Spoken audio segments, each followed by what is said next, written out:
Ladies and gentlemen, it is RAWBall Monday. Woo! Oh, fuck, what a weekend. To the house of the RAWBall Podcast. And that is a very long straw that you are stirring that kernel with. I got to say, folks, young Matthew Laws here continues to amaze me. I said when I met him 2 years ago, this kid's going to be a star in this industry within 10 years. He actually took my homemade preferred cocktail, the Kentucky Colonel, and mason jarred it. And I'm like, why in the hell did I not think of that earlier? So, Matty Laws, hats off to you. Dev, you are looking very poofy and happy. Poofy, I mean the hair. Yeah. I don't know how you pull that off, man. Is that just natural? Wait till it gets worse. Yeah, all natural. No curling, no additives. I just poof up. Wait till it gets bad. Mine's still a little wet because I just got out of the shower. It was either do that or sit here, bare ass naked. But I figured, for the health and wellness of our viewers, that I wouldn't do that. But ladies and gentlemen, yes, it is RAWBall Monday, episode 2. We made it this far. They didn't say we haven't gotten canceled yet. Hey, don't give them a reason. So it is Monday, February 20th. We are fresh off of the Elimination Chambert. Going to be reviewing that a little bit. We got NFL hirings, some interesting rants that we're going to have. Oh, and we have Maggie. Miss Maggums. And hello there, Maggie. Getting into a few other things here. But yeah, boys, before we get into things, how has your week been? How has things been going? Haven't seen Dev since Saturday night. I was coming off an atrocious hangover. First alcohol I've actually had since Friday night. So, yeah, you were on that pitcher of water. You were on the pitcher of water on Saturday. Oh, I drank a gallon of water on Saturday, a half gallon last night, and about a gallon of unsweet iced tea today. So I'm rehydrated. Captain's here. He may have looked a little disheveled the other night, but he's here. He's alive. He's above ground. That's what we like to hear. Yeah, it's been a pretty good week. Just started back at work yesterday, so just my Tuesday starting tonight. So you spent a long time in the freezer today, from what I understood. I spent an hour in freezer before they decided to put me into pets. And they should have put me into pets to start the shift because I went over there with an hour less time to work on it than I should have. Well, it was a lot of fun for me over in pets. As you can tell from this four-legged drain on my bank account, that I spend a lot of time in the pet area. But she heard you. You should see the vet bill. The month of the Rumble, between just getting her inoculations updated and her boarding, cost me over $500. Good. Damn. Lord. But I do take her to, shout out to Weddington Animal Hospital, the best animal hospital in the state of Arkansas.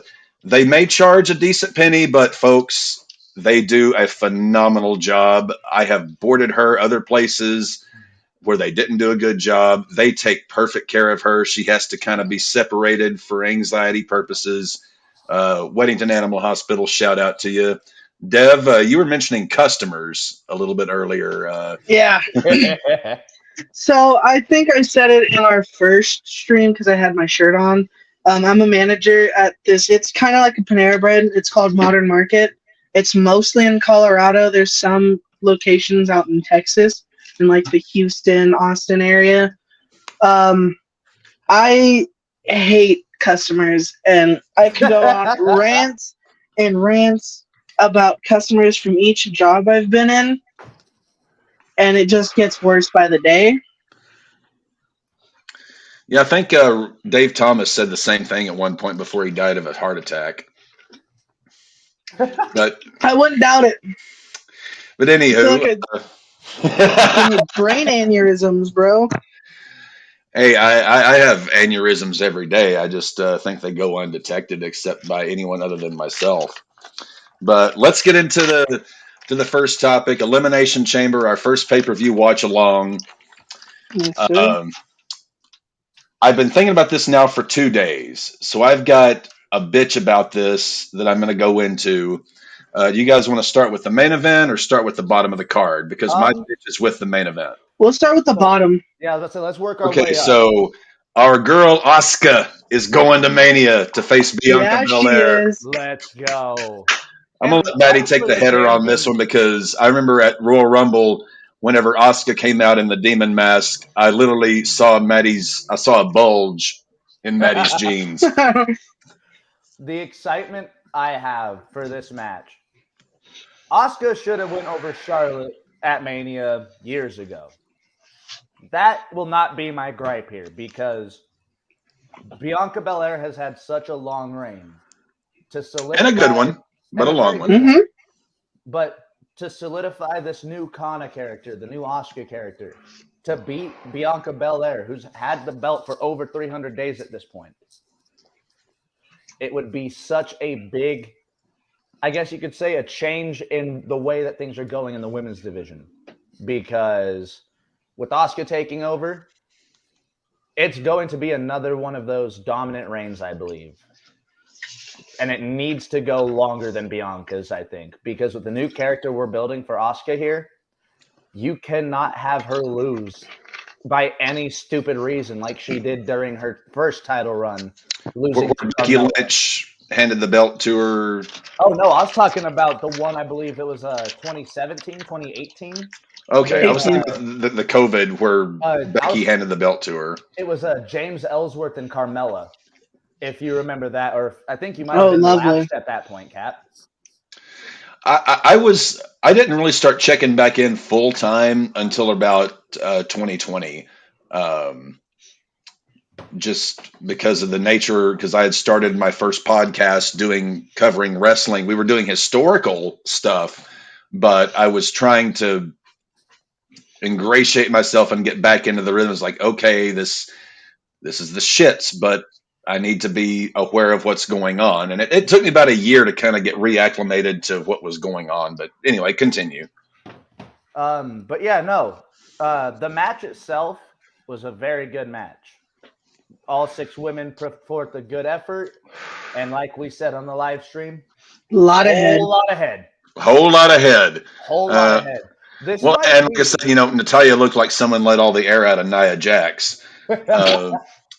But yeah, my only complaint, honestly, I wish, and it's just because I don't know why I'm infatuated with Nikki Cross to a degree. I wish she would have gotten a little bit better of a showing, but at the same time, Nikki Cross's work is dog shit.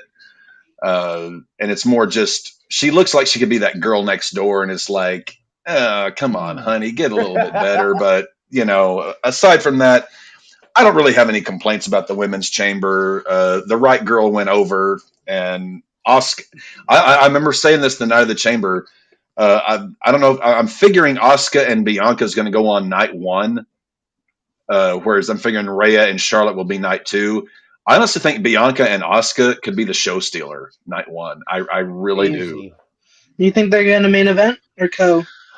Maybe not main event, but I think when I say the show stealer, I'm saying like the match that everyone remembers from that night.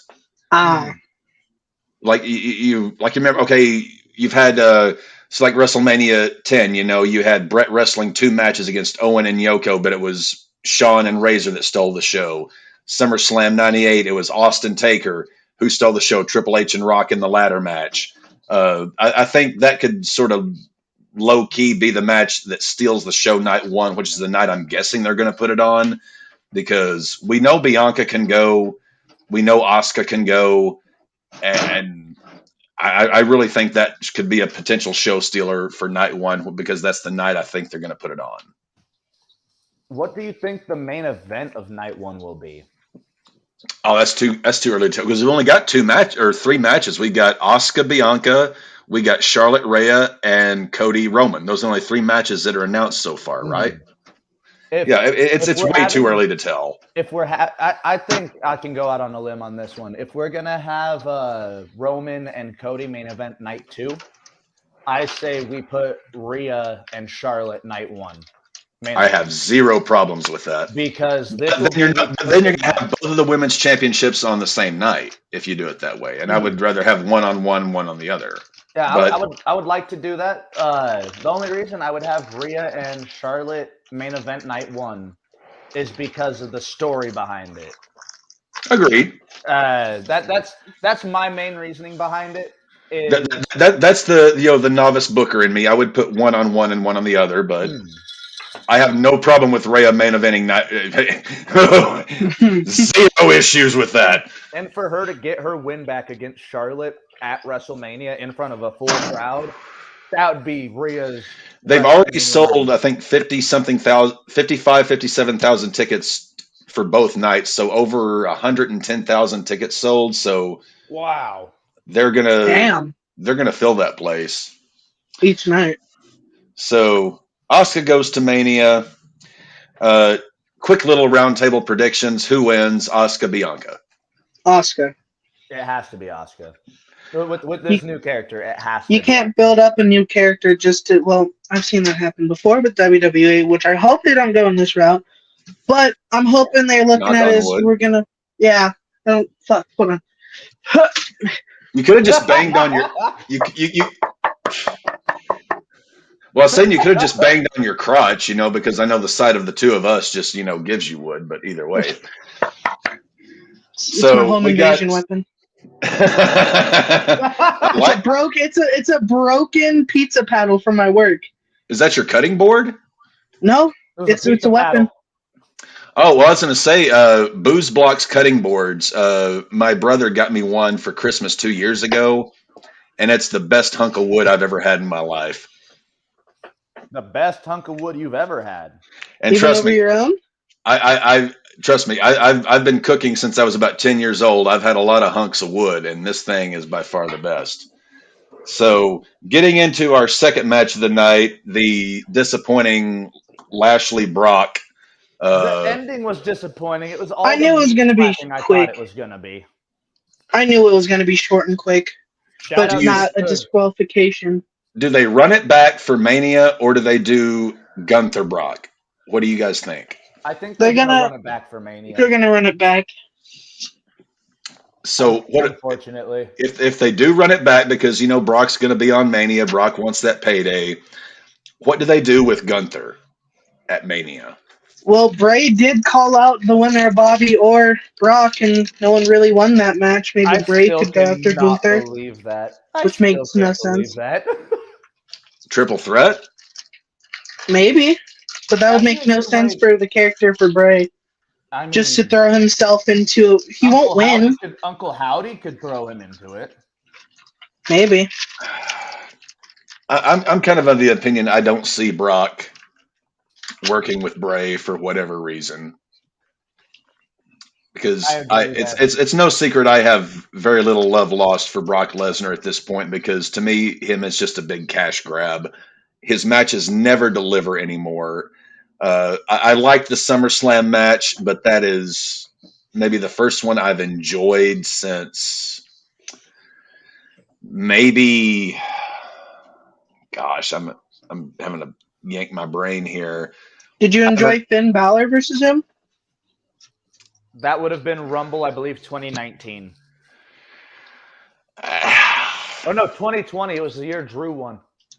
Yeah, I mean, to a degree, but the last time I actually was anticipating a Brock match and a Brock match delivered for me was SummerSlam.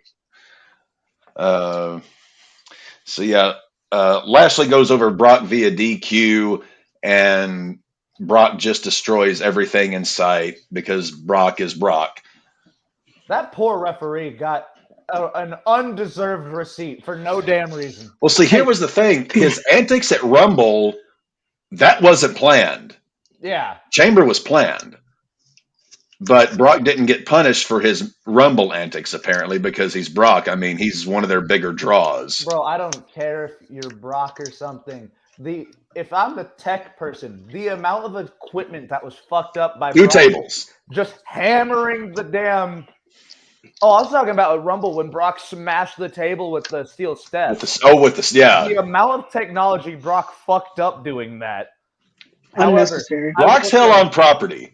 I will say, though, it was absolutely hilarious, that fact that I think this might have been the one and only show I've ever seen the production crew come out, fix the table just for it to get destroyed again. Yeah, I miss the old days of Lawler and Ross just sitting at a destroyed table going, well, this is the rest of the show. Well, I mean, we all miss the old days of Ross and Lawler, and shout out to Jerry the King Lawler, still hanging tough. As Jim Cornette called him on his podcast, the Teflon King. And also a quick rest in peace to Jerry Jarrett, one of my absolute favorites of all time.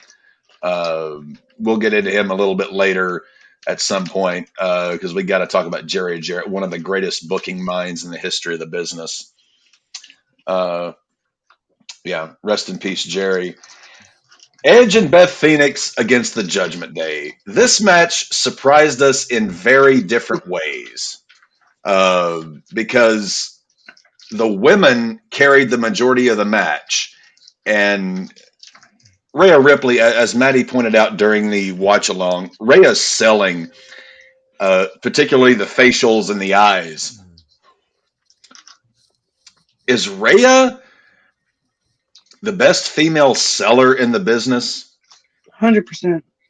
Right now, it's very hard to argue because if you look at, like, Becky's really good at it, Bailey's really good at it, but nobody has the facial expressions that Rhea does. She looks like she's dying when she takes spots. That superplex that she took whenever, and well, I mean, also the double arm, the chicken wing slam on the outside, but that superplex, whenever her front half of her body tilted up, that was Flair-esque selling. Mm-hmm.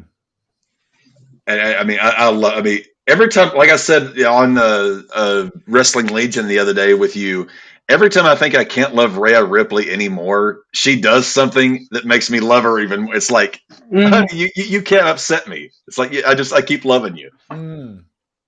And yeah, no, that match was crazy to see the brunt of the match being taken by Beth and Rhea. Yeah, like we saw Edge and Finn early in the match, and they finished the match. But I still feel like they won with the wrong winners, though. Finn needed that win. Well, I would have preferred to have seen Rhea get the pin to continue her momentum, but at the same time, we've got. I feel and this is the booker in me. I feel like we've got one more match with Edge and Finn, and I'm not sure what insert gimmick it might be, but there's still unfinished business there, and. Do you think they're for Mania go purposes? Hell in a Cell like everybody thinks?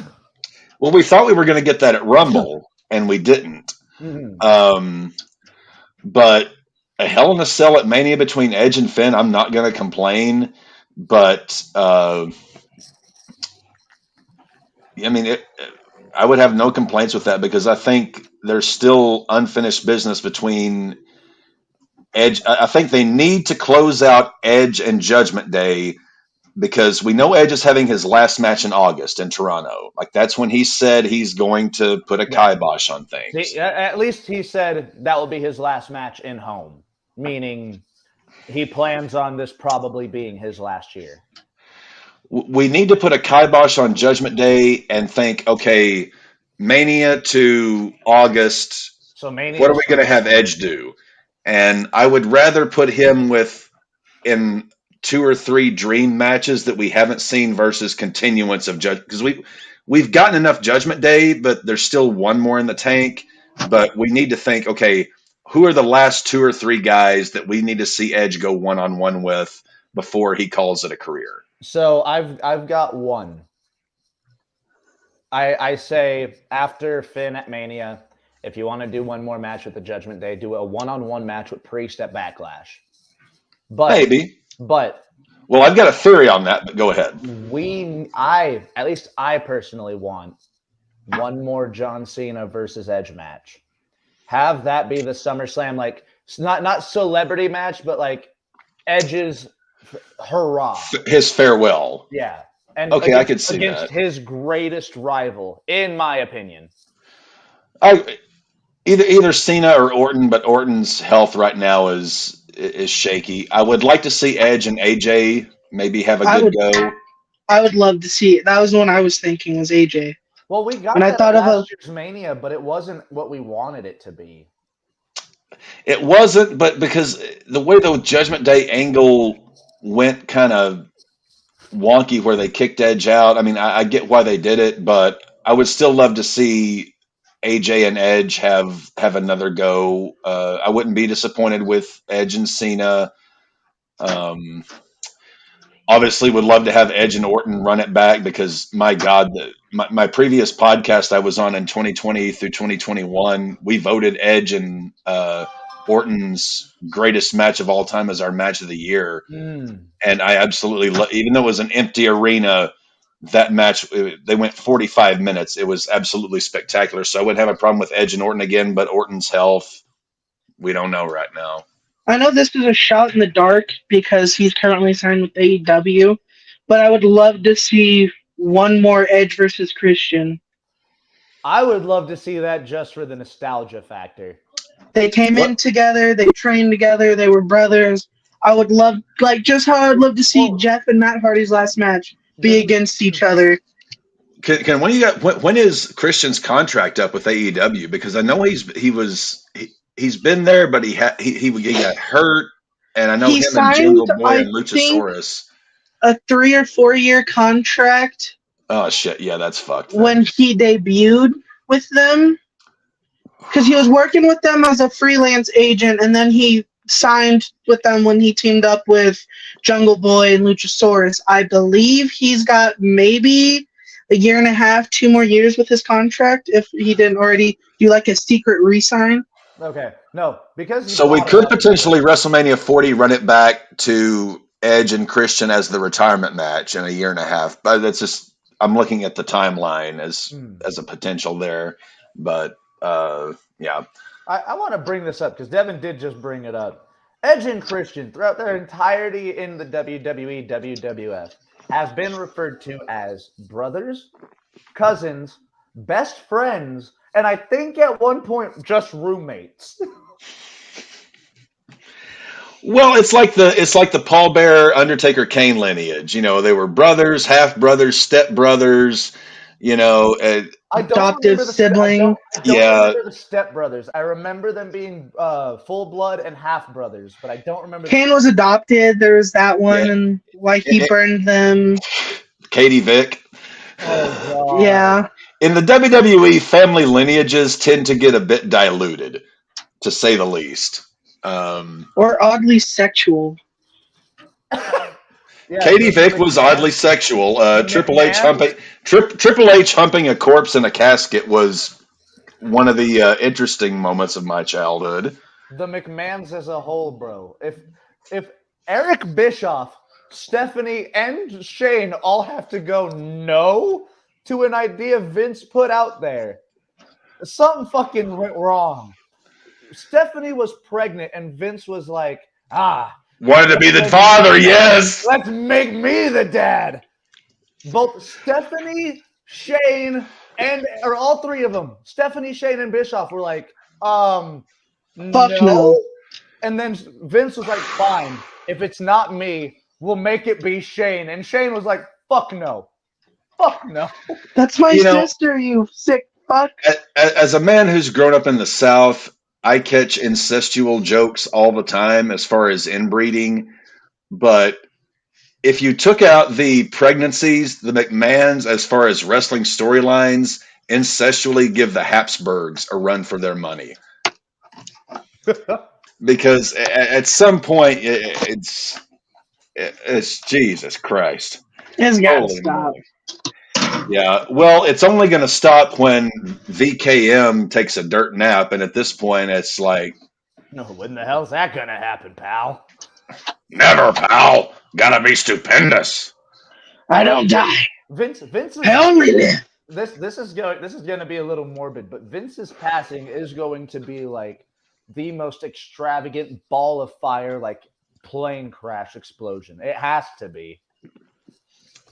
Like a Kobe Bryant death? Vince is going to be one of those guys who has a stroke at his desk. You know, the guy who just absolutely works himself to death. What you munching on, Matt? Chicken tortilla soup. I knew it. I gotta come over and get some. Made it yesterday. So next on our list, Austin Theory retains, and if you guys didn't catch the press conference afterwards, my God, was he MJF-esque. So Theory has all the tools of being the next big heel in WWE. That was something that I wish we could have gone into more detail on Nick's show yesterday, because I was a little pissed. Well, I say pissed at Nick. I can never get pissed at Nick. I was just perturbed that he still thinks Austin Theory is not ready. What the fuck else does he have to goddamn do?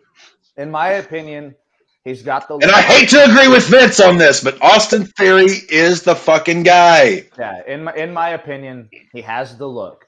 He has the in-ring talent. He can put on the mic skills. He can put on a damn good match with almost anybody, and he's proved that in Evolve. And like you said, he's great on the mic. He gets people to boo him, and it's not because, we want him off TV like Baron Corbin.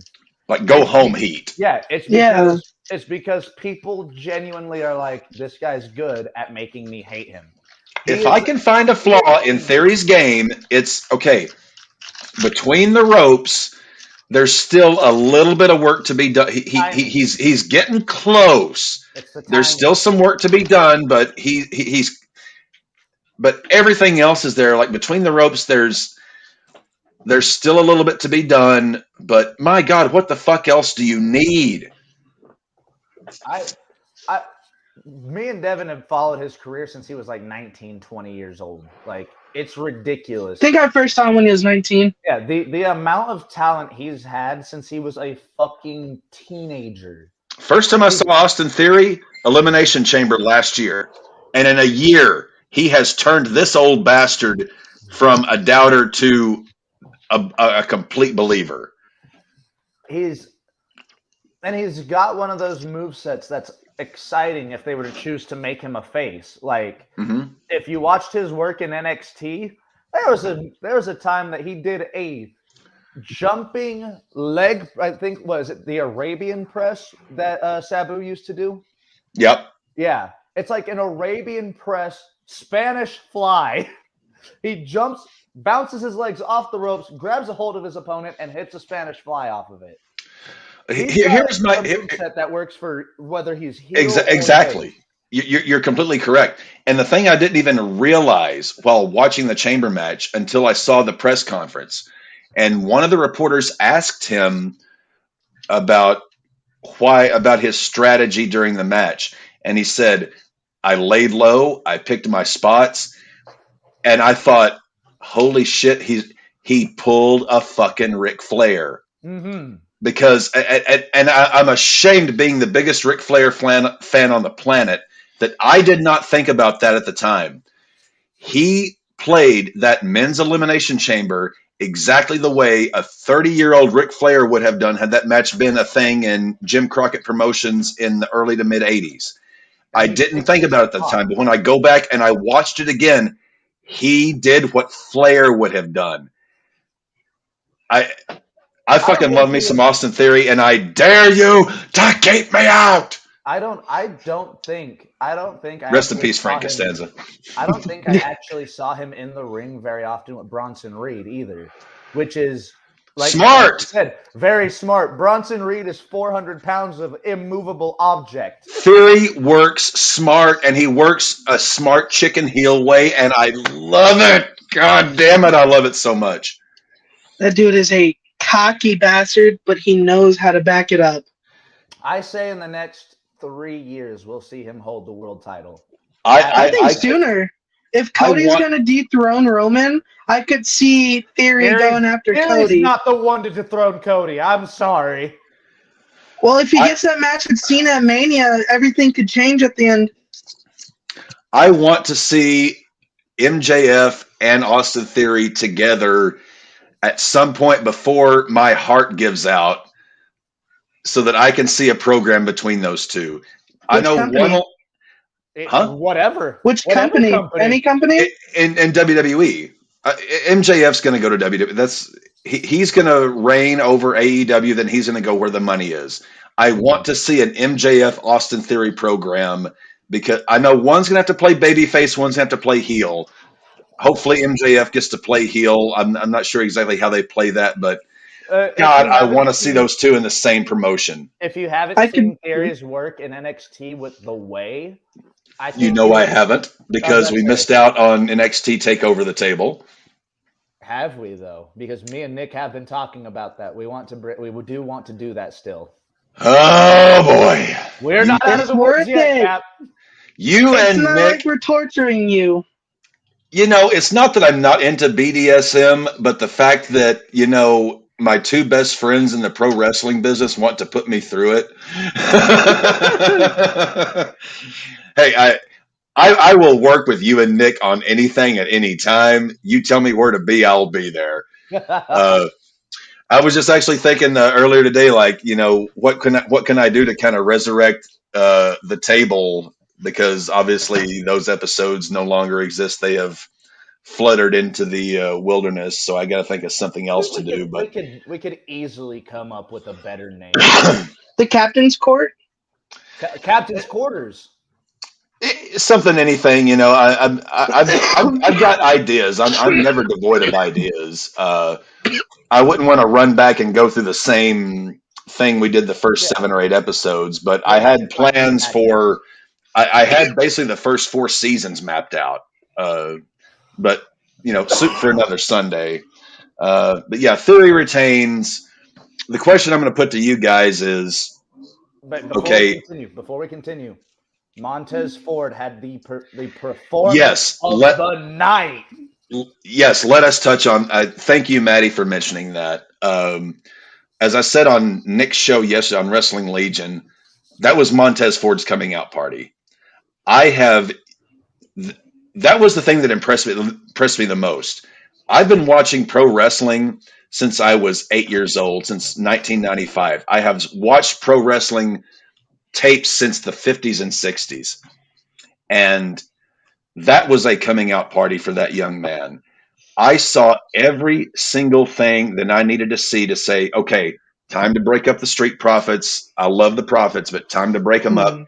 This young man is ready to get into that Theory Rollins U.S. title. Get him in there. If Montez Ford is not the United States champion by SummerSlam, I really will be doubting Tripp's booking. So you think we get Tez versus Theory at SummerSlam? No, I think we're going to get Theory and Cena. But I thought we were getting Theory Cena at Mania. I think that too. That's what I'm saying. I think we're going to get Theory and Cena at Mania, but it's not going to be for the U.S. title. Okay. I think now also Damian Priest, once again continues to amaze me, even at his age. He had a damn good performance as well on Saturday. I would love to see Montez Ford and Damian Priest for the U.S. title at Mania.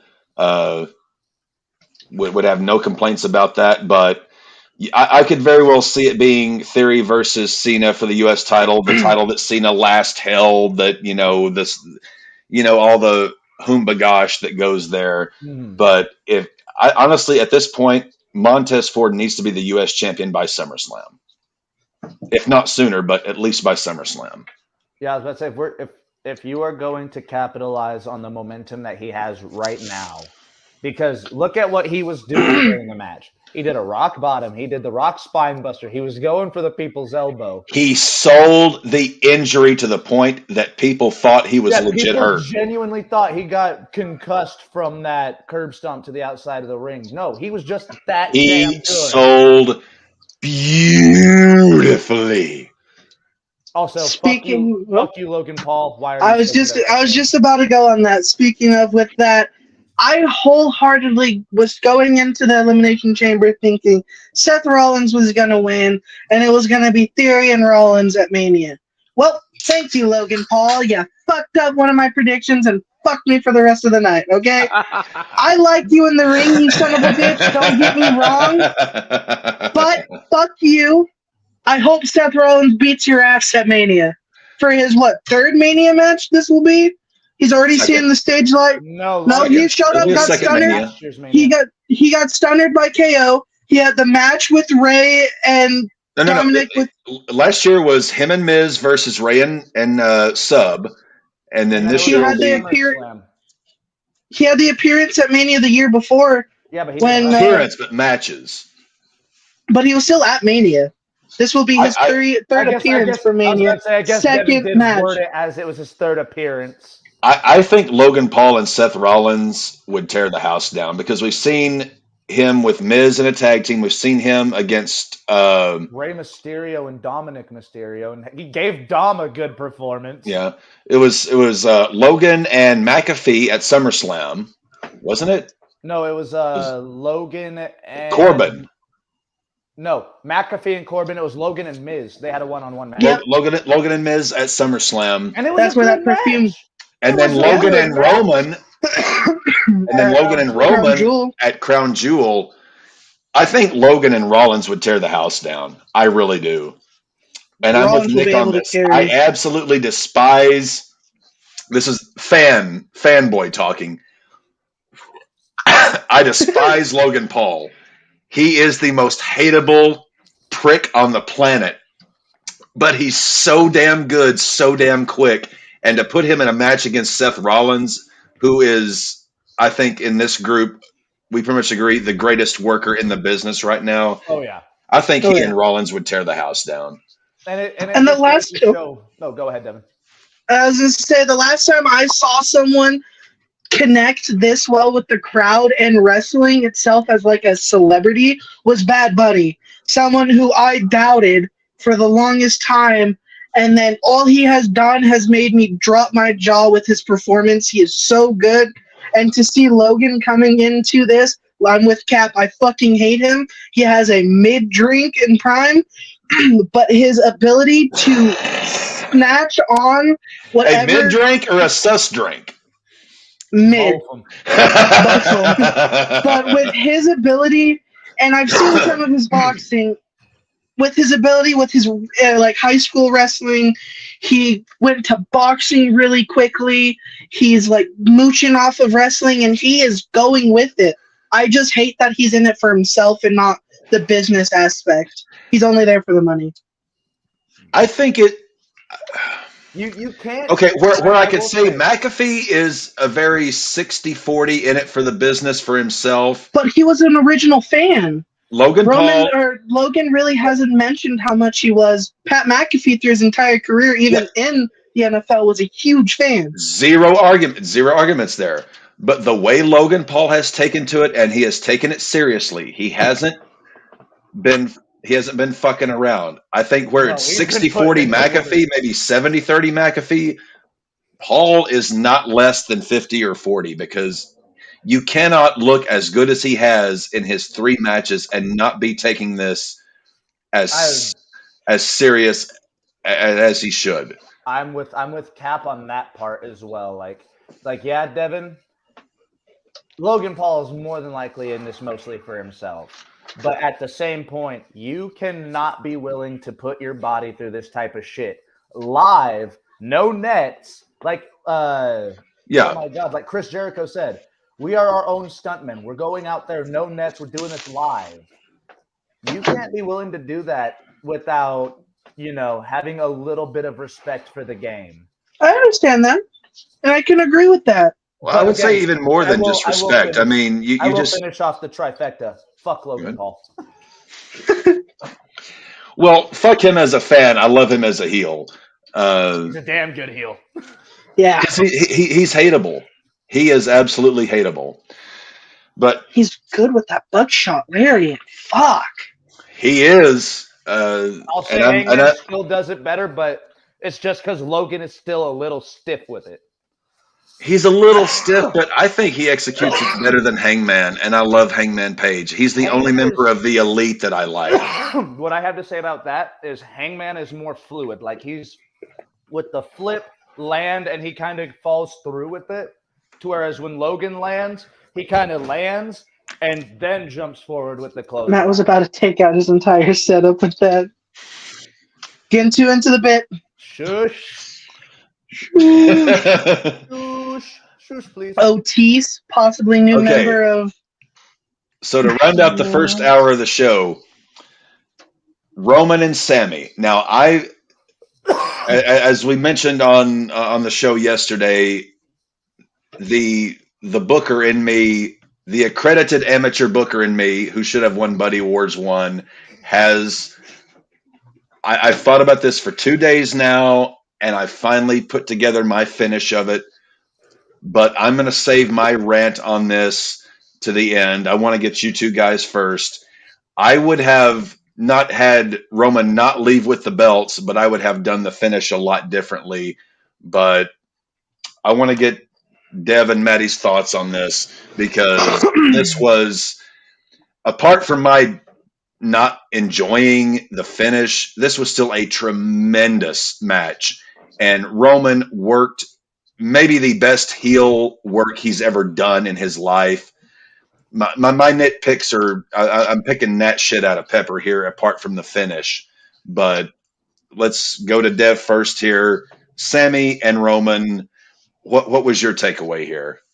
I loved the match. The match itself was perfect. The way he was bringing the crowd in, doing up close shots with his wife, fucking up Sammy. I love that the fact that when he's had that promo that he was going to destroy you and his family, he genuinely tried. He tried to break Sammy limb from limb in front of his wife and I think kids or nephews. They were even turning around because they didn't want to see Sammy get that beat. My only main gripe, and I said it during the podcast during it, was out of all of the beating and battering they did to each other, Jay only got hit once. I would have liked to see Sammy go. Yeah, and I would have liked to see Sammy go check on him because he appreciated his help. I would have liked to see Sammy acknowledge Jay. Like he said, he acknowledges Jay. You didn't acknowledge him when he was down. I mean, to be fair, Sammy was getting his ass beat at that point. He was 100%. He was getting his ass beat. But I would have, with the KO scene, with KO looking at him and walking away. I'm not sure if I would have even used Jay at all. Yeah, but I'll get to that. But I'll get to that later. Need to be there for that match, I don't think. I liked the usage of Jay. I felt like Sammy should have walked out of Elimination Chamber with fucking somebody, either Jay or KO. No. KO walked away on his own while he was still in the ring. He gave Sami Zayn his hometown flowers. But yeah, we'll probably get to Cap's point on that. But yeah, no, match was amazing. It was well put together. I felt like the booking of it, they did amazing. The right winner happened. It doesn't matter. I knew he wasn't going to win, but it's just that glimmer of hope. But with Cap telling us all the stipulations of where they were and all the past of that building, I knew it wasn't going to happen. That was always Nick. That glimmer. I thought it was. Oh yeah, it was Nick. Credit it was Nick. My bad, Nick. That was you. My bad. My bad, G. On my points, I agree with almost everything Devin said because we were both sitting there watching it, talking about it the same way. You were punching each other at one point, if I remember correctly, which doesn't surprise me. I think so. But it's the Laws brothers. They're like the Briscoe brothers. They're going to at least get one shot in per watch along. Oh yeah, if we're sitting next to each other, we're going to hit each other. I was fucking with the green screen and seeing if I could kick him in the face with the green screen to still show it. That match. You boys got it out of your system yet? You done? You done? You got enough? Go ahead, Maddie. Yeah, no. Roman, Sammy. Of all the people that genuinely believed that Sammy was walking away with the belts, I apologize to you. There was no way Sammy was walking away with the belts tonight. No. Out of Montreal with the belts. Even if there was, because we had 3 ref bumps? 2 ref bumps? 2 in that one, and then 2 in the Brock and Lashley. Yeah. So, maybe after the first ref bump, maybe Sammy gets a haluva kick in. And then we get, the second ref coming in to break up the count, being like, no, this is my match to call type thing. That we could have done something where Sammy could have possibly at one point held the belts in Montreal. That's what I was wanting. That's the finish I'm getting to that I would have written. I would have at least loved the sight of Sammy holding the belts just to have the referees reverse the decision. Boom, spear, 1, 2, 3. Roman weasels away because we're getting to the point in his reign. It's understandable. Yes, Roman is a dominant champion. Absolutely. He's top 4 all time between Bruno, Hogan, I think Morocco. Backlund. I think Backlund's the other one, right? Backlund and Morocco. Yeah, those 4. Yeah. But like I said, 900 days. What is there in Roman's offense that people haven't seen? Like, especially someone like Sami Zayn, who had been with them since April. It would have made sense to have Sammy get the one up on him, but just to have the call get reversed by some shenaniganery. He is the ultimate strategist. Yeah. It would have made sense for the story, the character. Yeah. And I do agree with Devin. Jay should have been a bigger part of that if they were going to bring him out to it. But I also agree with Cap saying he did not need to be there at all. You could have done this thing entirely without Jey Uso. And here is the finish Cap would have booked. All right. So Roman he hits Sammy with spear or Superman punch, either one. Ref number 1 takes a bump.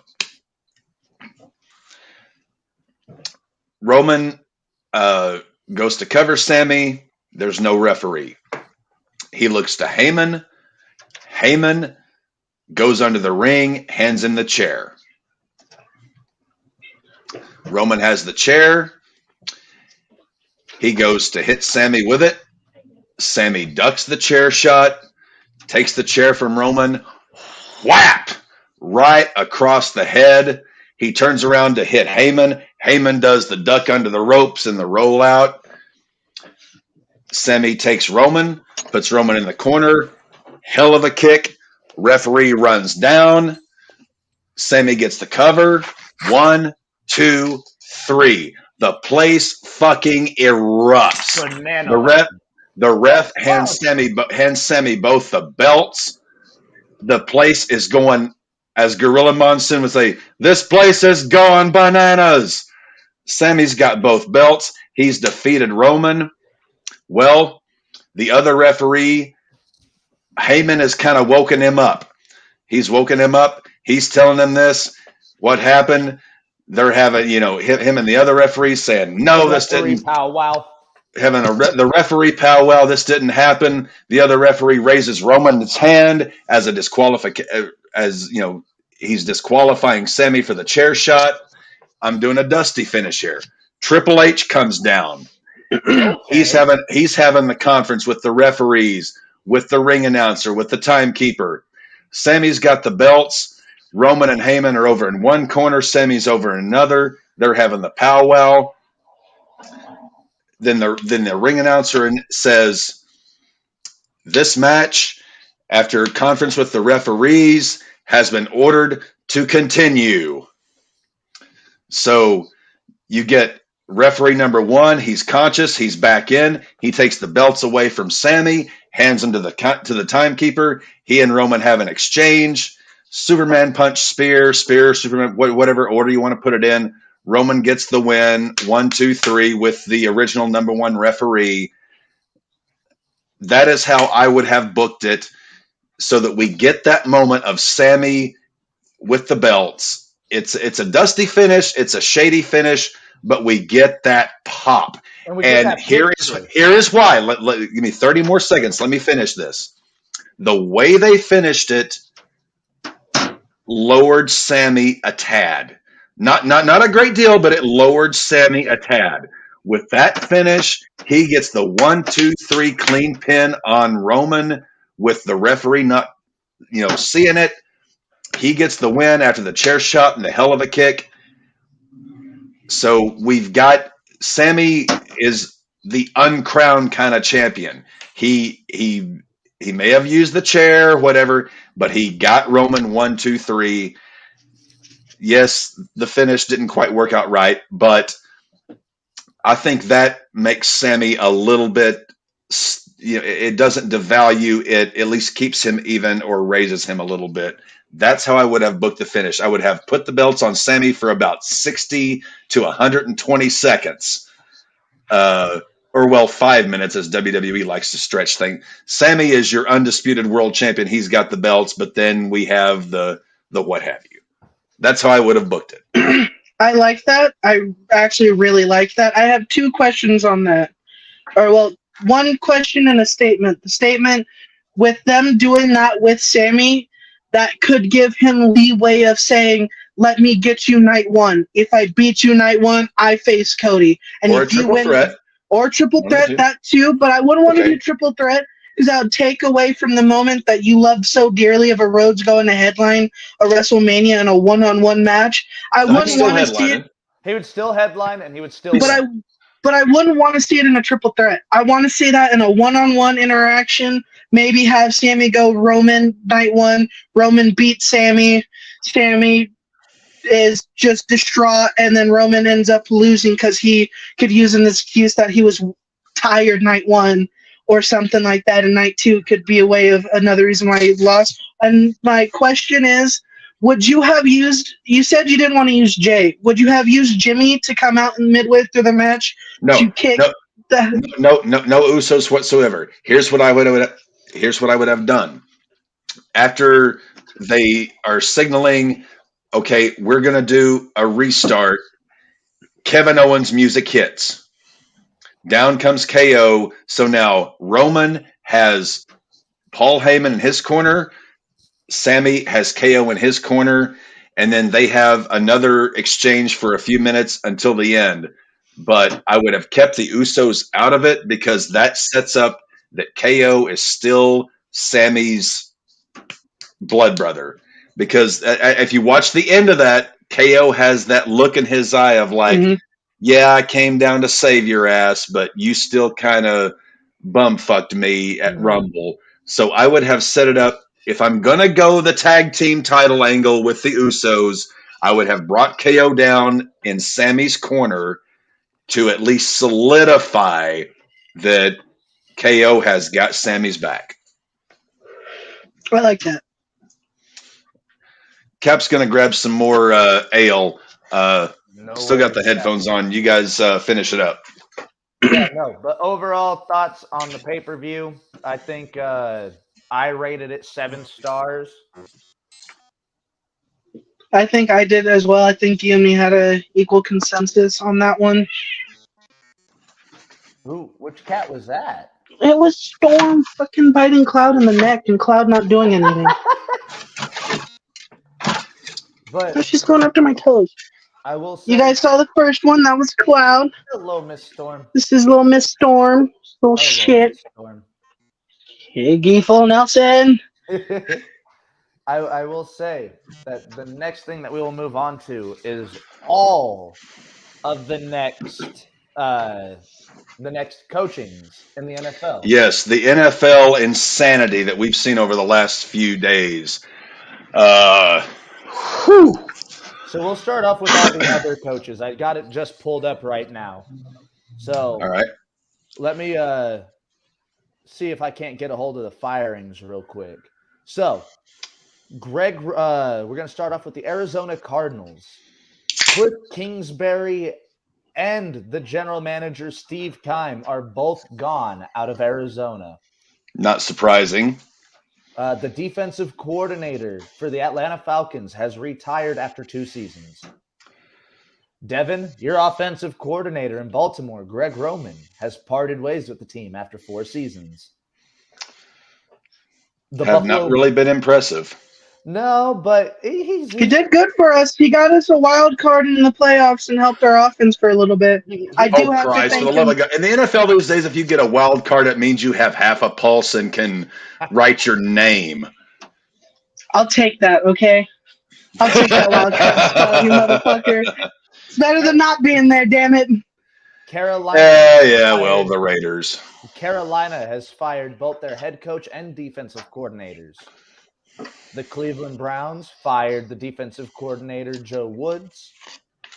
The Denver Broncos released Nathaniel Hackett after going 4-11, not even finishing the full season. Well, let's not skimp over the fact who is interviewing for the Broncos DC job. We will get to that. Okay. The Houston Texans. Because I'm going to have some fun here. The Houston Texans possibly ruining their own tank, looking at Lovie Smith and going, yeah, after the end of this season, we're not going to keep you around. Lovie Smith got fired after ruining the Houston Texans' #1 overall pick Tank Bowl. The Indianapolis Colts have dismissed Frank Reich after going 5 seasons with the team, as well as offensive coordinator Marcus Brady. Chargers have released Joe Lombardi after 2 seasons. Liam Cohen, offensive coordinator, took a job at Kentucky. He was the former offensive coordinator for the Rams. Whew. He took the same job, so he went down to be an offensive coordinator in college. Defensive coordinator for the Miami Dolphins has been dismissed after 3 seasons. The Minnesota Vikings defensive coordinator, Ed Donatel, got dismissed after a season.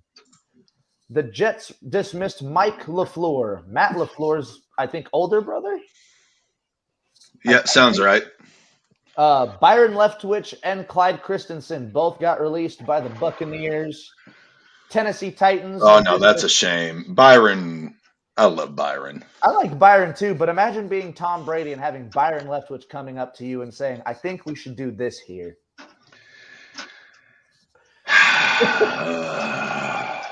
Fucking Brady. Offensive coordinator for the Titans, Todd Downing, dismissed after 2 seasons, as well as general manager John Robinson, who is known for trading A.J. Brown to get a better draft pick.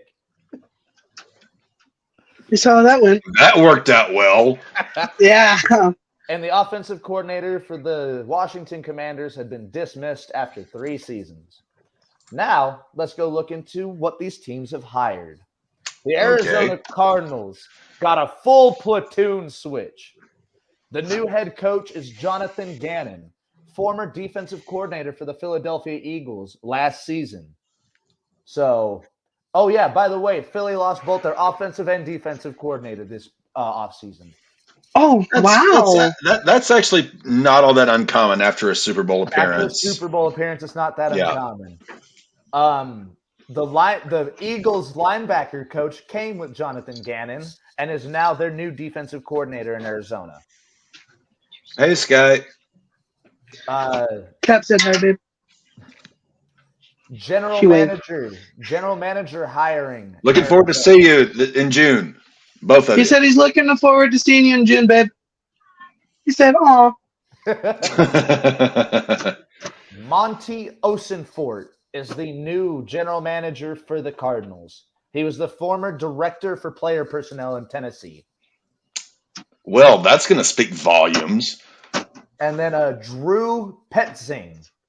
He was the – this one's going to make both of you guys laugh. The quarterback's coach for the Cleveland Browns is the new offensive coordinator in Arizona. R.I.P. that franchise. Arizona, we'll see you in the playoffs in the next 20 years. To quote Urinating Tree, you are a factory of sadness. So far, the Atlanta Falcons have only hired a defensive coordinator. Ryan Nielsen, the former assistant coach for the Saints, is the new defensive coordinator out in Atlanta. So that might be. Oh, well, gee whiz. There's a news flash. Cartman's got problems. All right. Oh, Devin. To replace Greg Roman, you guys have hired former Georgia offensive coordinator and quarterbacks coach as your offensive coordinator. I did see that, and that's not a bad hire. You have a That's not a bad hire. You have a very good run and gun offensive coordinator coming into Baltimore now. So that is so maybe that might be a way to help. Yeah, I was gonna say maybe that will help Lamar find a better style playbook for them than what we were having previously with him. The Carolina Panthers have hired Frank Reich as their head coach, former Colts head coach. He didn't do too bad in Indy, but he didn't do great. Well, I think that's a good move because let's give devil their due here. Frank Reich was hired with the knowledge that Andrew Luck was going to be the quarterback for the duration, future.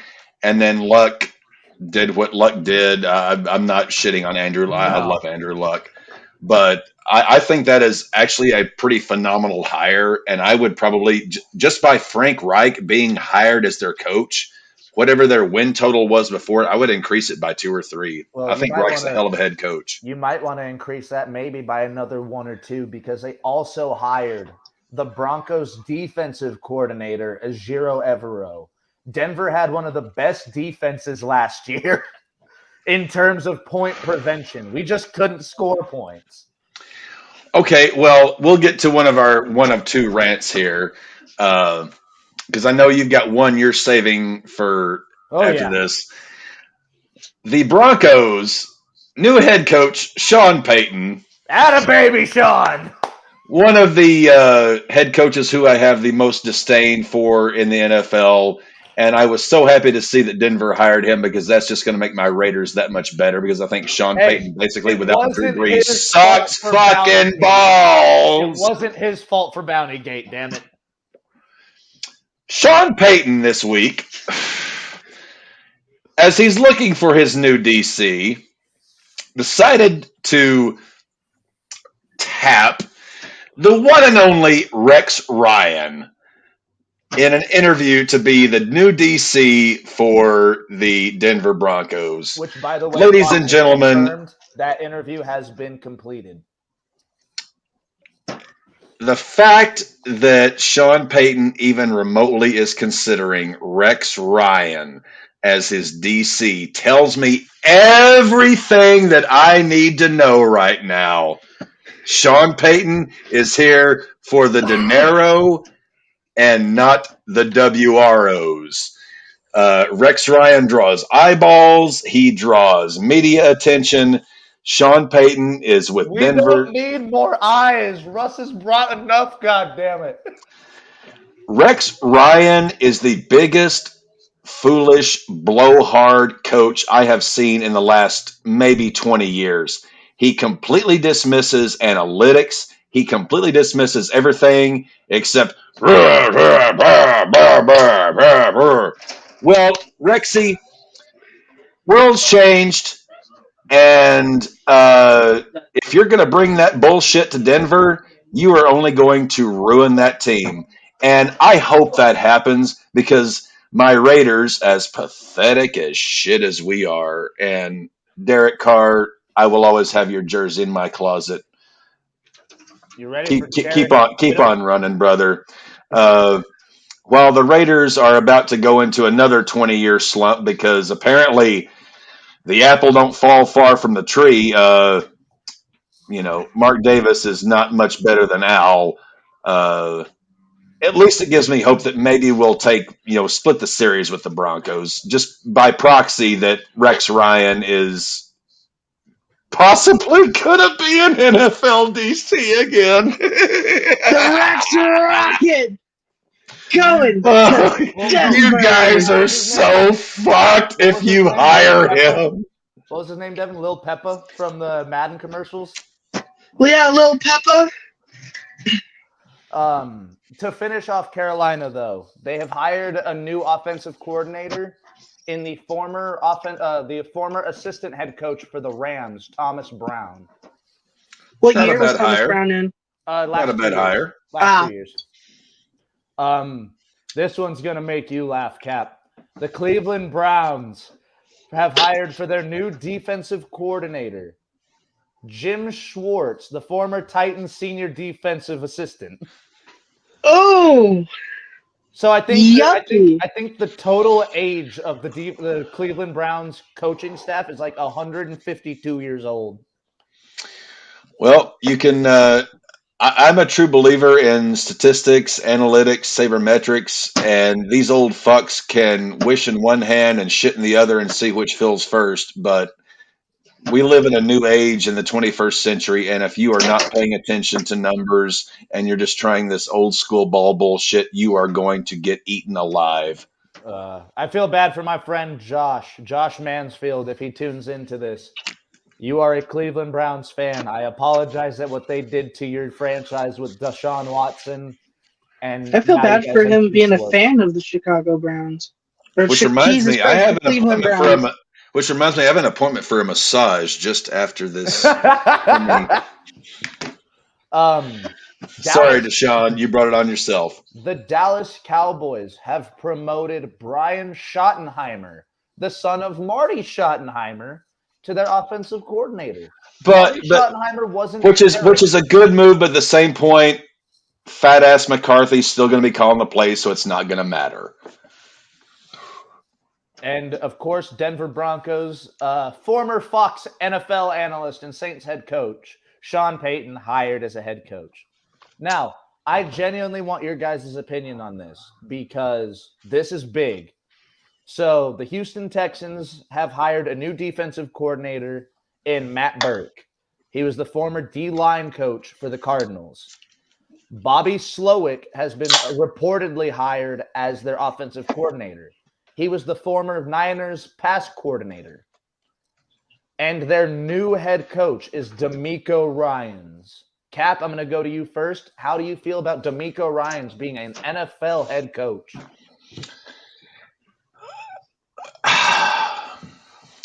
I like the fact that you've got a team that is willing to do that. I think DeMeco could have a fantastic showing for himself.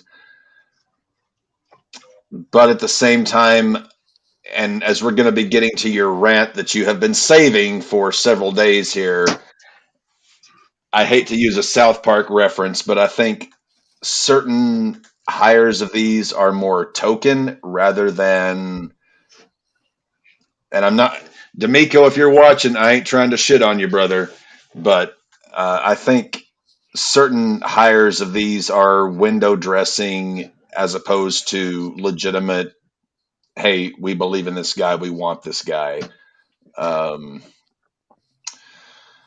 Lovie Smith and Mike Tomlin have more or less had the stranglehold on the African American side of NFL head coaching for about over a decade now, and I know the Miami coach identifies as biracial. I'm not casting shade there in any way, but just the fact that I don't like seeing a Blanco boys club in the NFL because have we come this far in 2023 for it to just be Blanco boys still holding these jobs? Yeah, I'll get to that here in a minute. I will definitely get on that here in a minute. But we're going to give you time. We're going to give you time for your rant. Trust me. Easy, Deb. Good God, kid. The Indianapolis Colts have. I love you. The Colts have hired the former Eagles offensive coordinator, Shane Steichen, to be their head coach. That's a good signing, in my opinion, as he's got the best work out of Jalen Hurts maybe I've ever seen. Who's going to quarterback for the Colts, though? So, no one. I think Derek Carr is heading to Indianapolis. I would not be upset with that. If he went to Indy, I'm as people say, I'm a Paul Heyman guy. I'm a Derek Carr guy. I love Derek Carr. I think he is a phenomenal quarterback. Same offense over in Indy too. Is he a Super Bowl winning leading quarterback? I don't think so. But is Derek Carr a guy that can get you to the playoffs and give you a chance? Absolutely. So, hey, Derek Carr becomes a Colt. Hey, wave that blue and silver, my baby. Oh God! People didn't think Nick Foles could do it. Look at him in 2018. Also Nick Foles has a 12-inch dick, so he kind of gets ahead by proxy. Big Dick Nick. Big Dick Nick. All right, moving on to the Bolt fam. The Los Angeles Chargers have promoted defensive backs coach Derek Ainsley to be their new defensive coordinator. And get this, guys. Kellen Moore has been hired as their offensive coordinator. Long-time third-string quarterback Kellen Moore has been hired as the Los Angeles Chargers offensive coordinator. Justin Herbert, get the fuck out of there if you want to save your career. Fuck you, Spanos! Justin Herbert, get the fuck out of there if you want to save your career. Oh my good Christ, you have got to be kidding me. You never made me starter, so I'm a fuck your franchise quarterback. I've heard of revenge fucks, but this is just taking it way beyond the pale of sanity. So this is that type of story of that kid that got picked on in school, and it's like, I'll remember you, motherfucker. And 15 years later, you see him walking on the street. I'm coming for you. Have you guys ever engaged in a revenge fuck? No. Never at all. Nope.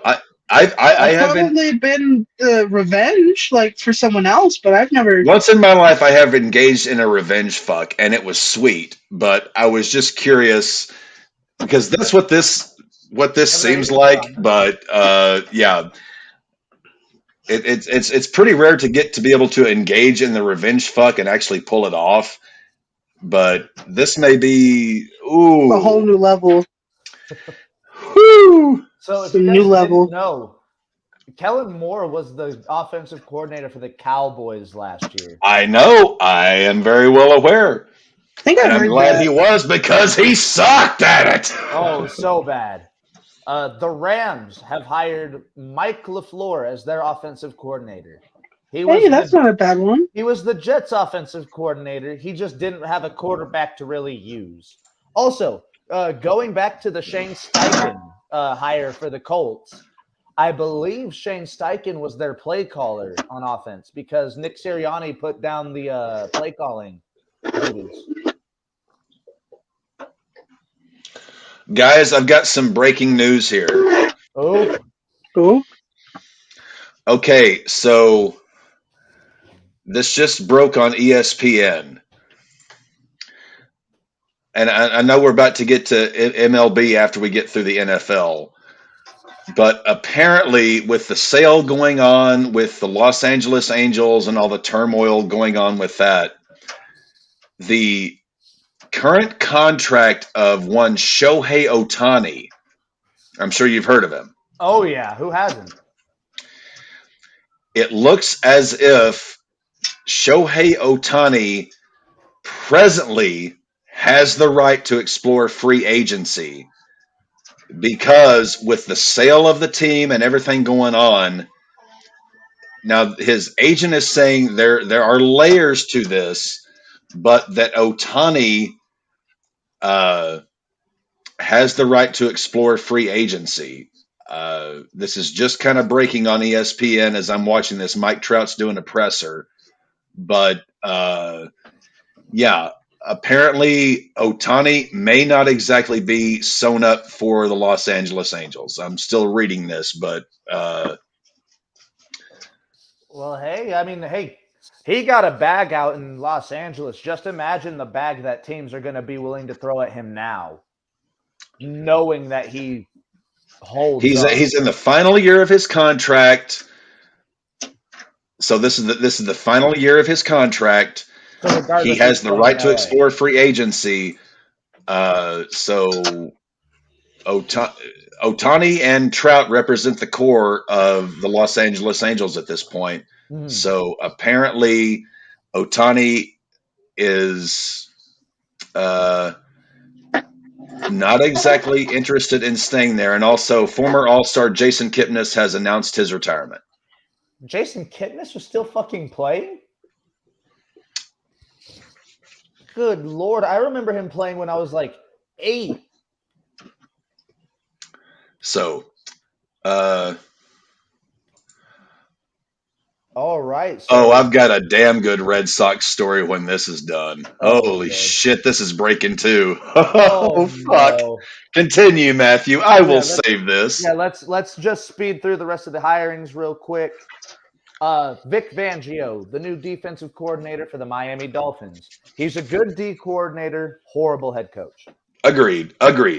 Miami Dolphins have hired Brian Flores as their defensive coordinator. Once again, good defensive coordinator, bad head coach. But that is often a recipe for good things to happen. Bad head coaches being put back into roles where they were absolutely excellent at. So that is a good sign for the Dolphins. Well, Belichick brought back one of the people from under his tree. Bill O'Brien is the new offensive coordinator for the New England Patriots. Oh, lovely job. Holy fuck! And Gerard Cap Mayo. lost the headset. Oh no.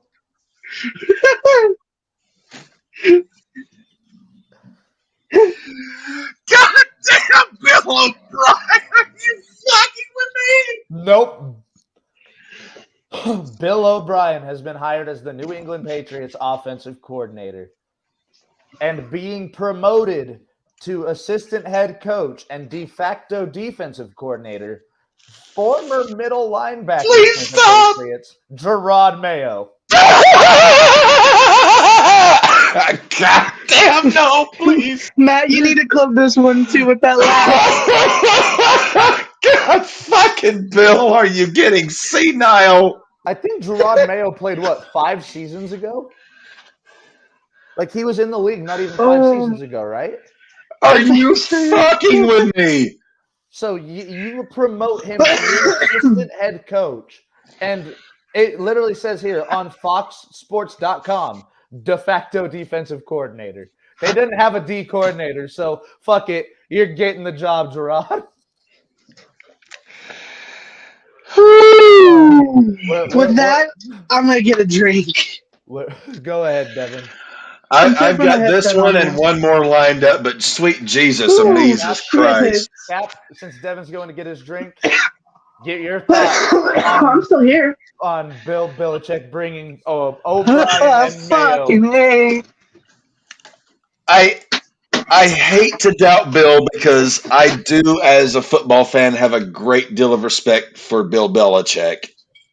But at the same time, we have seen, and you're draining that kernel nicely, we have seen Bill O'Brien when he has been given any kind of, shall we say, power or what have you over, and is the Houston Texans under Bill O'Brien's reign. Whew. And Gerard Mayo, being a player not even 5 seasons ago, becoming the assistant head coach to Belichick himself. Oh. Do you think that was a Belichick decision? Because he's general manager and head coach. Yes. Oh, it was absolutely a Belichick decision because he is GM and head coach. Gerard Mayo.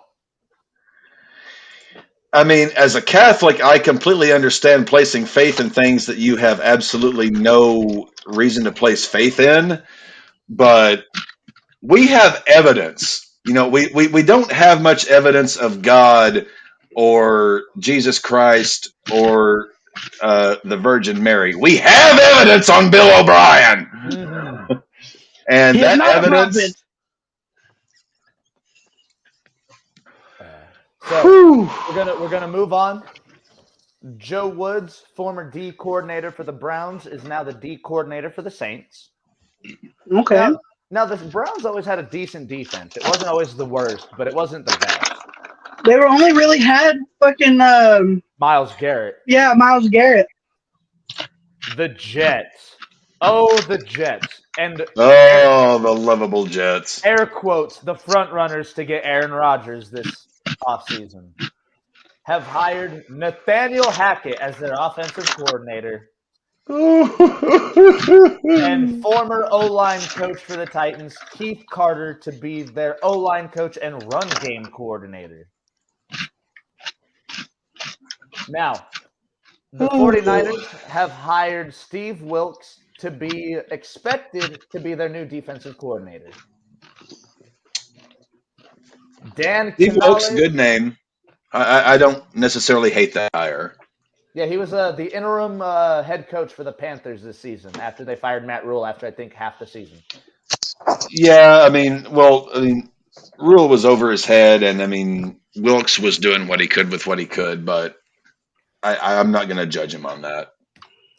Right. I've heard better things about Wilks before he was – the Panthers are just a dumpster fire. The former Seahawks quarterback coach, Dave Canales, is now the offensive coordinator for the Buccaneers, replacing Byron Leftwich. Leftwich needs a head coaching job. I'm sorry. I will die on that mountain. But you can join in on my rant here shortly. Well, yeah, we need to get that because I've got another rant that you're going to really love that I just posted in our little chat there. Tennessee Titans have hired the former director of pro personnel, Ron Carton, to be their general manager. He was for the 49ers.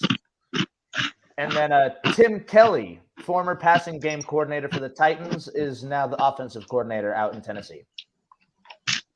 Yeah. And now, to start the rant, the Washington Commanders have hired as their offensive coordinator Eric Bieniemy. Yep. Now, I don't know if you guys know, Eric Bieniemy has put quite some time into maybe the most explosive offense we've ever seen, the Kansas City Chiefs, of the last couple of years. Yep. Without him and him working with the offense, arguably, throw any other offensive coordinator in there, and you might not have the same team. Other players have gone out of their way and said Eric Bieniemy is one of the best offensive coordinators they've ever played for, high school, college, NFL, and that's from veterans, rookies, regardless. The fact that he got an offensive coordinator spot to possibly the worst team in the NFL is despicable on so many levels. When we see DeMeco Ryans, a former player, no respect to DeMeco. Again, no disrespect. But Jeff Saturday and DeMeco Ryans, those are two former players that got head coaching jobs. Yep. With little to no real head coaching experience. And there's Jerron Mayo, assistant. Jerron Mayo is an assistant head coach. And he didn't play, and like you said, he didn't play not more than 5 years ago. Seasons ago. Eric Bieniemy might be one of the best suggestions for a head coach in the NFL. Maybe. NFL MVP, Super Bowl, but what does that matter? No, yeah, NFL MVP, Super Bowl. One of the best offenses. I think 3 years ago they were the best offense in history, maybe. Yeah. But what does that matter? He doesn't deserve a head coaching spot. Like you said, Kat, Byron Leftwich doesn't deserve a head coaching spot. There's something that doesn't add up here. And it's something that Brian Flores is currently suing the NFL for. I don't normally jump in on topics like this, but this offends me as we mentioned with Suge. I am probably the only white guy you will ever meet who is both a card-carrying member of both the ACLU and the NAACP, and this pisses me off because this is chicanery on a level that needs to be dealt with, and I will let Reverend Matthew handle it from here on out. In the past 10 years, I think maybe I have seen 4 or 5 black head coaches. 10 years. There's 32 teams in the NFL. Yep. 5 people, 10 years, 32 teams. That is a lot of space to add.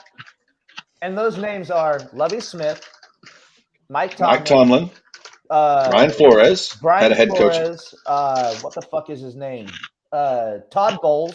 Todd Bowles, yep. Oh, and there's one more. I apologize for not remembering. I think he was a Vikings head coach, wasn't he? No, they had a white guy for forever. I know there's one more, and I apologize for forgetting. But that's the thing. If you can't remember more than one hand for black head coaches in the NFL, and Eric Bieniemy. Well, you can throw the Dolphins head coach. He identifies as biracial. To throw that, so 5 minority head coaches. Yeah, 5. You look at that, and you see someone like Eric Bieniemy, someone who has all the credentials to lead the Colts. No disrespect to Shane Steichen. I think he's going to do great in Indianapolis. No disrespect to Sean Payton. I think he's going to do great in Denver. Hey, you leave me alone there. But in my opinion, the fact that both the Patriots and the Texans went with former players. No disrespect again to D'Amico Ryans, but Gerard Mayo, literally about 5 seasons ago, was still in the NFL. There's no excuse you can give to me that's telling me that Eric Bieniemy doesn't deserve at least an assistant head coaching position.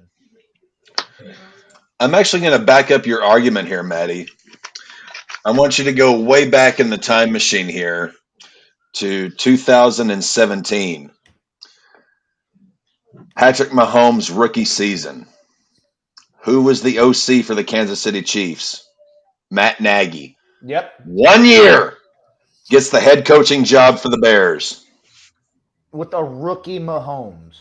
And we saw how Nagy did in Chi-Town.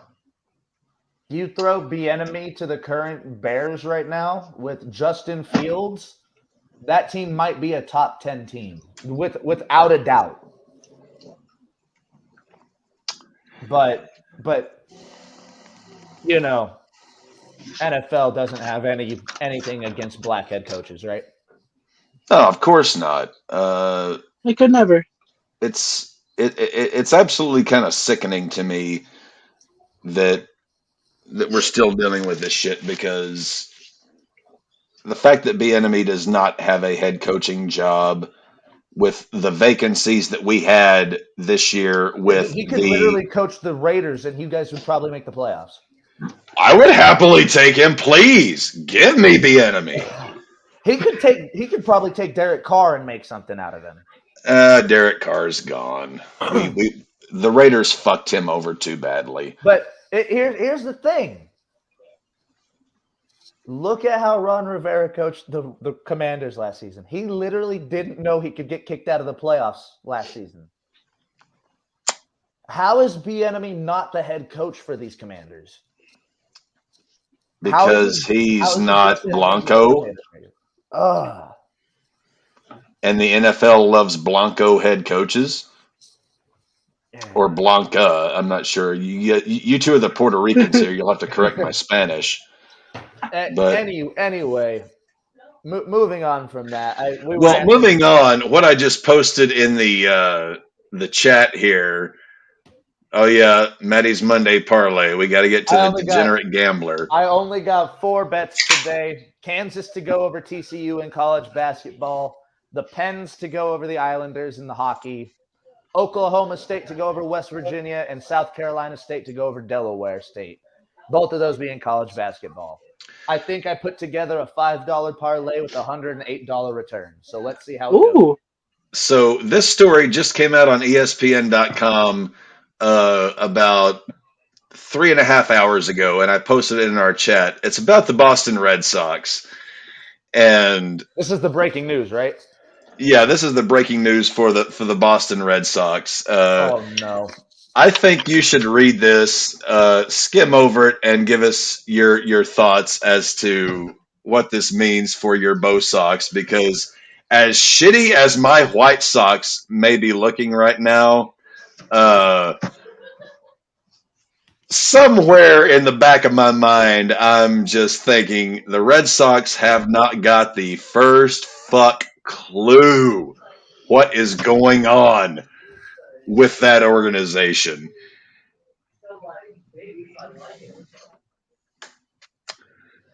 Because the headline of the story is, let's let the players do the talking. Well, you let go of some good players. We didn't deliver in 2000. This is a quote from the GM, if I'm correct on this. Okay, so We certainly had a lot of interest in our offseason, and we heard a lot from fans. We have to be competitive. If we're competitive, it'll take care of any lack of interest. So let's open that. All righty. Oh. MLB spring training begins in 4 days, and this is the state of the Red Sox.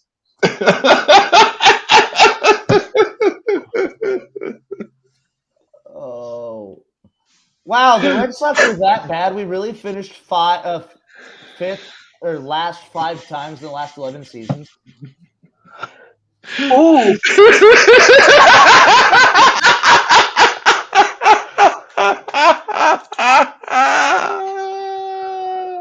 What the fuck is this?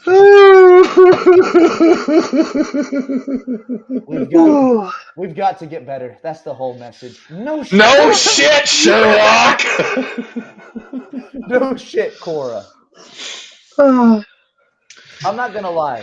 Whenever I was younger, Alex Cora was one of my guys that I was a fan of. But God, as a fucking GM, you are one of the dumbest, or not a GM, as one of the managers, you are one of the dumbest sacks of shit I've listened to. Oh, listen to this. A simple message for predicting another bad season. Quote, as long as I've been around, they're usually wrong. I don't put a lot of stock in them. We'll let the players do the talking. You don't have any goddamn players!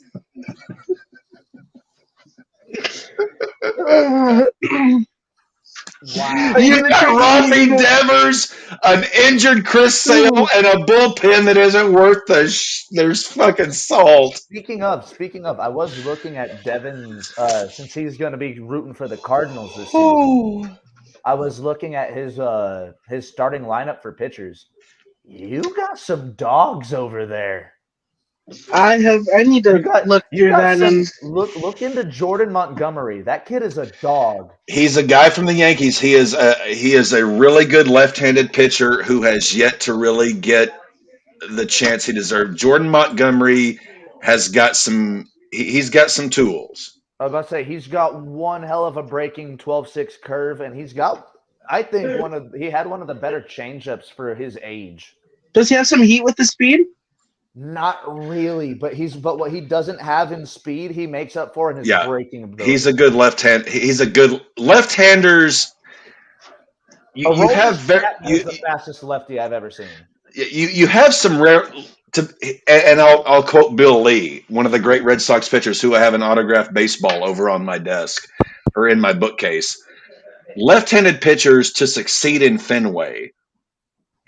Well, no, we're talking about St. Louis, so I'm going to have to kind of correct this a little bit. To be a good left-handed pitcher, you cannot rely strictly on velocity. You have to have a bit of deception because as a left-handed pitcher, you are going to predominantly be facing right-handed hitters.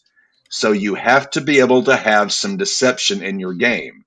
And Matty is breaking out the Thurgood Stubbs. But yes. Cardboard condo. Homemade bungalow. Keep your eyes out for the Low Rent High Rise podcast, everybody. Oh yeah. So yeah, to be a great left-handed pitcher in the major leagues is different than being a great right-hand pitcher. To be in the major leagues, you can get by being a right-hand pitcher on velocity. for the most part. But to be a great left-handed pitcher, you to have got to have some deception in breaking balls because you are facing predominantly right-handed hitters. I will say, I heard his cutter gets up to like 95 miles an hour, which is great for a cutter. I just realized I'm everyone's big little brother. Yep. So let's look at the White Sox pitching rotation right now. Dylan Cease, strikeout champion. Lance Lynn, go fuck yourself. Lucas Giolito, prove it to me. Michael Kopech, you're fucking you don't hurt. Like Lance Lynn? No, he's fucking washed. I mean, yeah, he is old as shit. He was good for the Cardinals whenever we were younger. Giolito, I think he's pretty much dog shit unless he just has a lot of runs. Kopech is injured. I've got an autographed Kopech ball over there when he was drafted. I love Kopech, but Kopech doesn't have. Right? Kopech's a 1-2 trick pony, and then we got Mike Clevenger, who at this point, after we signed, is being investigated for domestic abuse. Oh, that's our fucking rotation. When isn't someone getting investigated for that shit? Cap, not people you should sign. Cap, yeah. I have one quick question. Giolito, isn't that the one that tried to fight Josh Donaldson? I don't recall that. Giolito had one good year for us, and he's been living off that. But unfortunately, I don't think Giolito has the gas.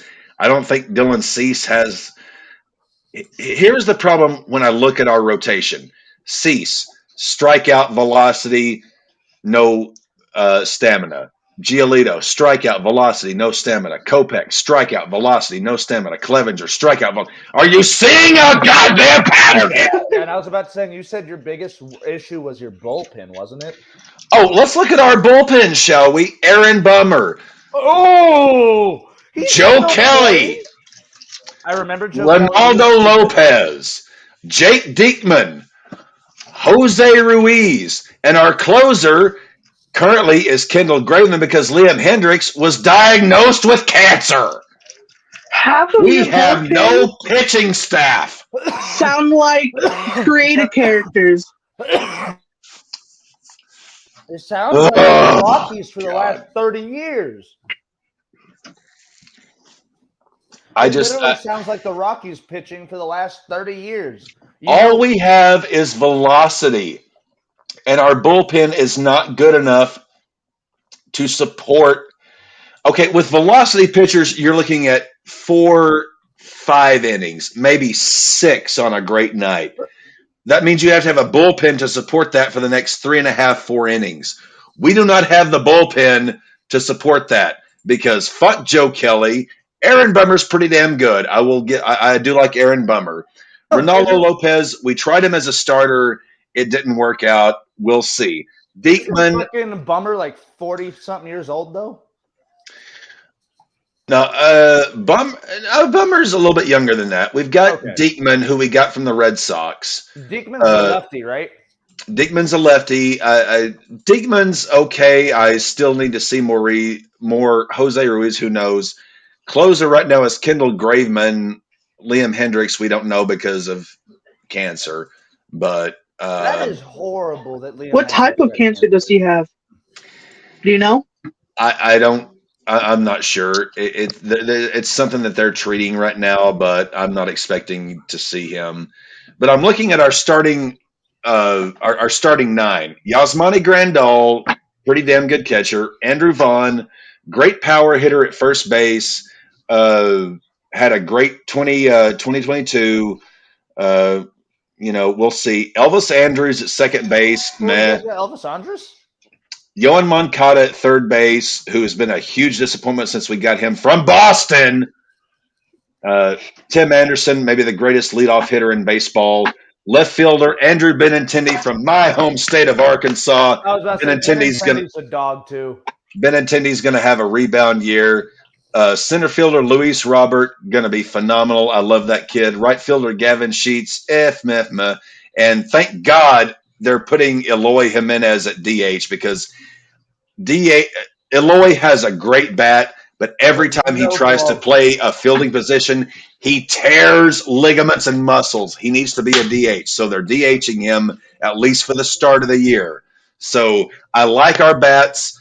I'm very sus on our pitching. Go ahead and continue on to the Red Sox, because while you do that, I'm going to look up the current betting odds for the World Series.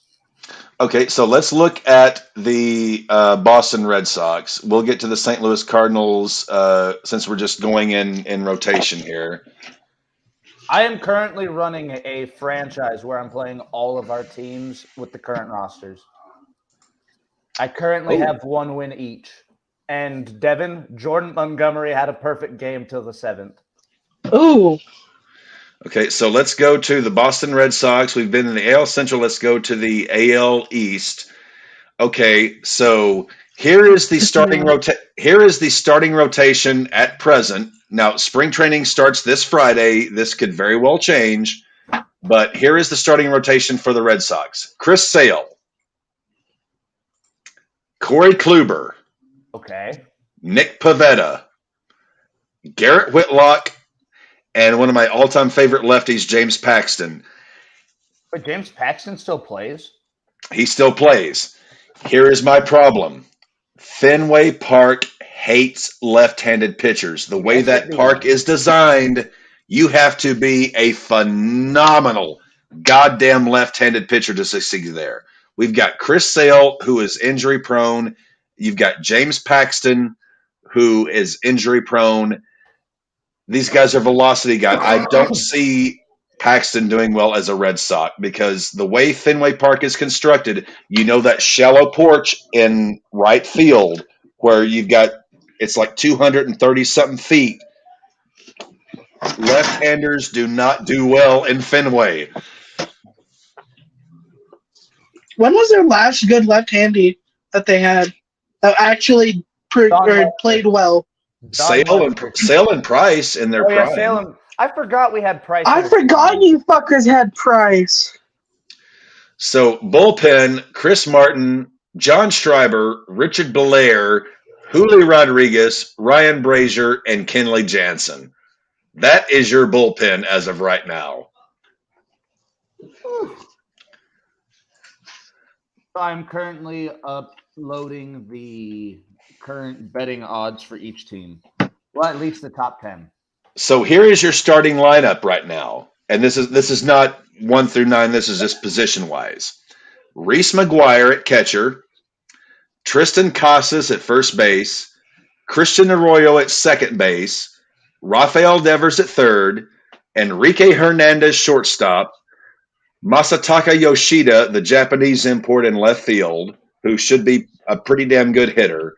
Adam Duvall in center field. Alex Verdugo in right, and Justin Turner DHing. Atta baby Adam.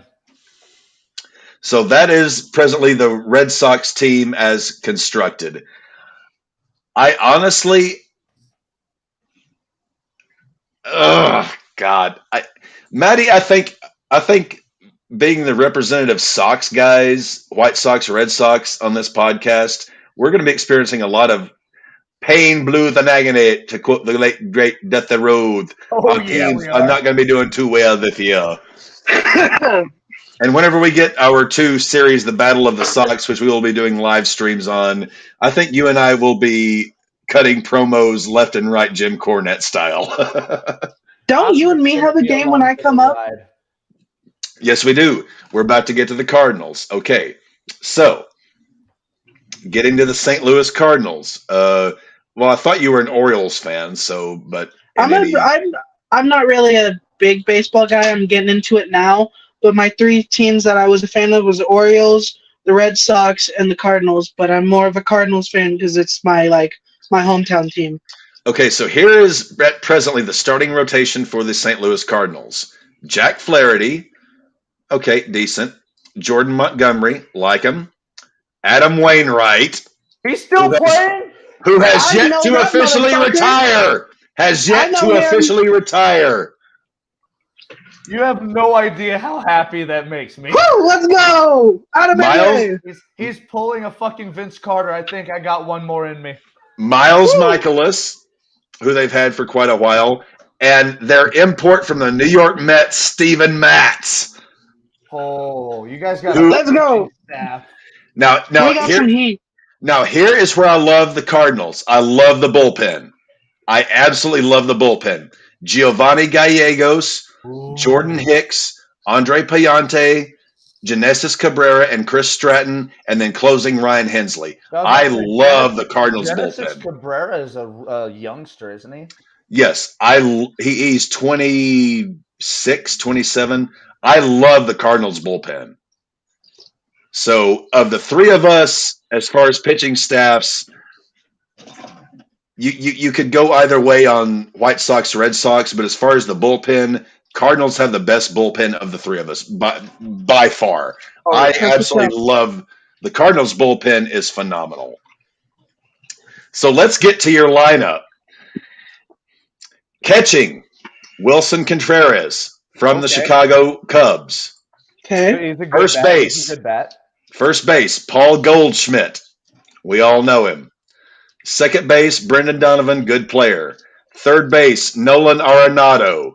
The greatest absolute. Here we go, guys. The absolute best defensive third baseman in baseball since Brooks Robinson, who I have a jersey hanging on behind here. The only Hall of Fame player from the state of Arkansas, 16 gold gloves. Nolan Arenado has a chance to catch him as the greatest defensive third baseman in history. Okay. That's definitely a jersey I'm catching. Here's the betting odds currently, and the number 10 spot is the Cards. Yep, yeah. I believe it. That bullpen is awesome. Shortstop, Tommy Edman. Great young player. I like me some Tommy Edman. Left field, Tyler O'Neill. Meh. Center field, Dylan Carlson. Right field, Lars Nootbaar. And DHing Juan Yepez. So I'm not that crazy about the lineup. The starting rotation, so-so. But I love the bullpen. I love the infield. And the Cardinals are that sneaky-ass kind of team that they just always, every year, seem to put it together. Cap, I'm not going to lie. You're not far off with your White Sox either. You guys are number 13 on betting odds. I personally... Yep, we're right in the middle of we're right in the middle because we're good at a few spots, spectacular at none, and shitty at a few. And the Red Sox are at 19 out of 30. Hey, at least you're top 20.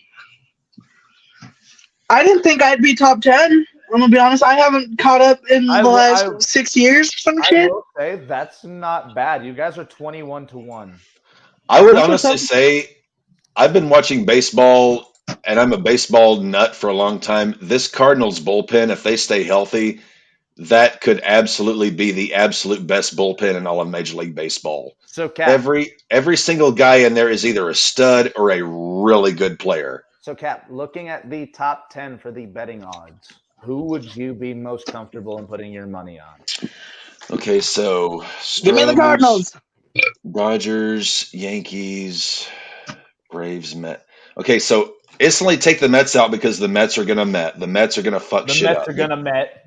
The Mets are going to Met because they can't do dog shit. The Padres throw 9-1 isn't a bad bet either, though. Okay, Mets and Padres are going to fuck up because Phillies, I'm not taking that because Bryce Harper's going to be missing the first half of the year, even though they've got some good pieces. I like the Blue Jays. I like the Cards. I really like the Mariners to maybe do that because the Mariners are the Mariners are very, very sneaky this year. They could either really wreck some shit or fall apart, but I like the Mariners. So I would go, I'm going to put Astros, Dodgers shit. That's kind of tough. Those are like the perennial playoff teams. Plus 700, plus 850, plus 900. I'm going to... I will say there are 3 teams that are at plus 900. It's the Yankees, the Braves, and the Mets. I'm going to go Astros, number 1, just because I love their farm system and they know how to develop players. The Dodgers, their hiccup is their manager, Dave Roberts. Dave Roberts couldn't stick his thumb up his ass in 3 tries. The Yankees, they've got a good team, but Do you think re-signing Judge brings a fire to the team? No, it's not that. It's the pitching staff and also the fact that they predominantly have right-handers, and Yankee Stadium is notoriously difficult to pitch for being a right-handed pitcher. Braves are going to have Ronald Acuna at full health this year. They did lose Dansby Swanson, who had a decent year last year, but they still have Dansby. They still have Ronald. They still have they still have Acuna. They still have Albies. Uh, I like the Braves a little bit more than here, so I would put Stros, Dodgers, Braves ahead of Yankees. So Stros, Dodgers, Braves ahead of Yankees. Fuck the Mets, fuck the Padres because they're gonna fuck up. Throw the Phillies in there at 5. Blue Jays are fucking scary, man. I absolutely love their pitching staff. I love their bullpen, and they've got a few bats that if they catch fire, I would honestly, I would have a lot of. Actually, you know what? I'm going to put the Blue Jays ahead of the Braves because the Blue Jays have a better pitching staff. Braves have the bats, Jays have the pitching. So let's go Stros, Dodgers, Yankees, Jays, Braves. Phillies without Harper, I don't know. Mariners, I could see them wreaking some havoc this year, and Cards always somehow manage to find their way. So throw out the Mets and the Padres. Phillies, I don't think are going to really do much this year. So Stros, Dodgers, Yankees, Jays, Braves, Mariners, Cards. That's going to be the guys I would pick from that list there, just because Mets are going to Met, Padres are going to Padre, and the Phillies. Them without Bryce Harper after Tommy John's surgery for the first half of the year. I don't buy their pitching staff apart from Aaron Nola, who is a great pitcher. I don't see it, but yeah, that would be my picks there to finish as in terms of betting. Stros, Dodgers, Yankees, Blue Jays, Braves, and then we'll see how it goes from there. And Devin, how do you feel about the Cards even being in the top 10? I like that. I feel comfortable going into this season. Well, so here's why I like the Cards. They've got a really good lineup. They've got a phenomenal bullpen. The starting rotation is a little sus to me, but also that division, the Reds are dog shit. The Pirates are dog shit. The Cubs are still trying to figure it out. Their only real competition is the Brewers. And the Brewers can fucking pitch, but they can't hit the broadside of a barn. So I think... Which is so weird because like 10, 20 years ago, it was the exact opposite. Well, here's the thing. Brewers Park is a hitter's park, but at the same time, they don't have the bat. They've got the arms, but not the bats. And their bullpen is even worse now that they've gotten rid of Josh Hader, who they fucked up. I don't know exactly what happened there. But I think the Cards take that division, but I see them taking it by default rather than because they're just that good. Now getting into the postseason, I would not shortchange the Cardinals again because that rotation. This is a classic Cardinals theme. The rotation is just good enough, and the bullpen is really fucking good that they just might make it around or more past where you might think they would. But that's now that's counting on Goldschmidt, Arenado, DeYoung, and Contreras staying healthy. That core four of the lineup. Yeah, I'm excited. I saw this as well. The Oakland A's are a fucking dumpster fire. I'm sorry. Just add an extra S, the Oakland Ass. Yeah, Oakland Ass is pretty much what they... Well, they don't have Billy Beane anymore. He's gone on to greener pastures. So, and they still are essentially a dog shit franchise trying to make life happen. All right. Cap, as our resident historian for pro wrestling and everything, I'm going to leave the floor open to you. Say a few words about the passing of Jerry Jarrett.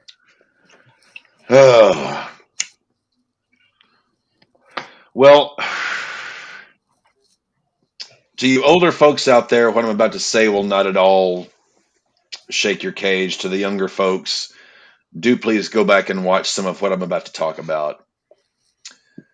Jerry Jarrett is arguably, well, inarguably, one of the greatest bookers in the history of professional wrestling. I always regard, Dr.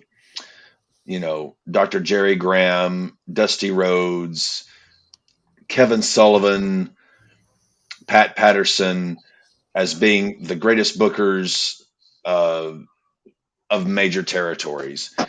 Jerry Jarrett was the best booker that the Memphis territory ever had.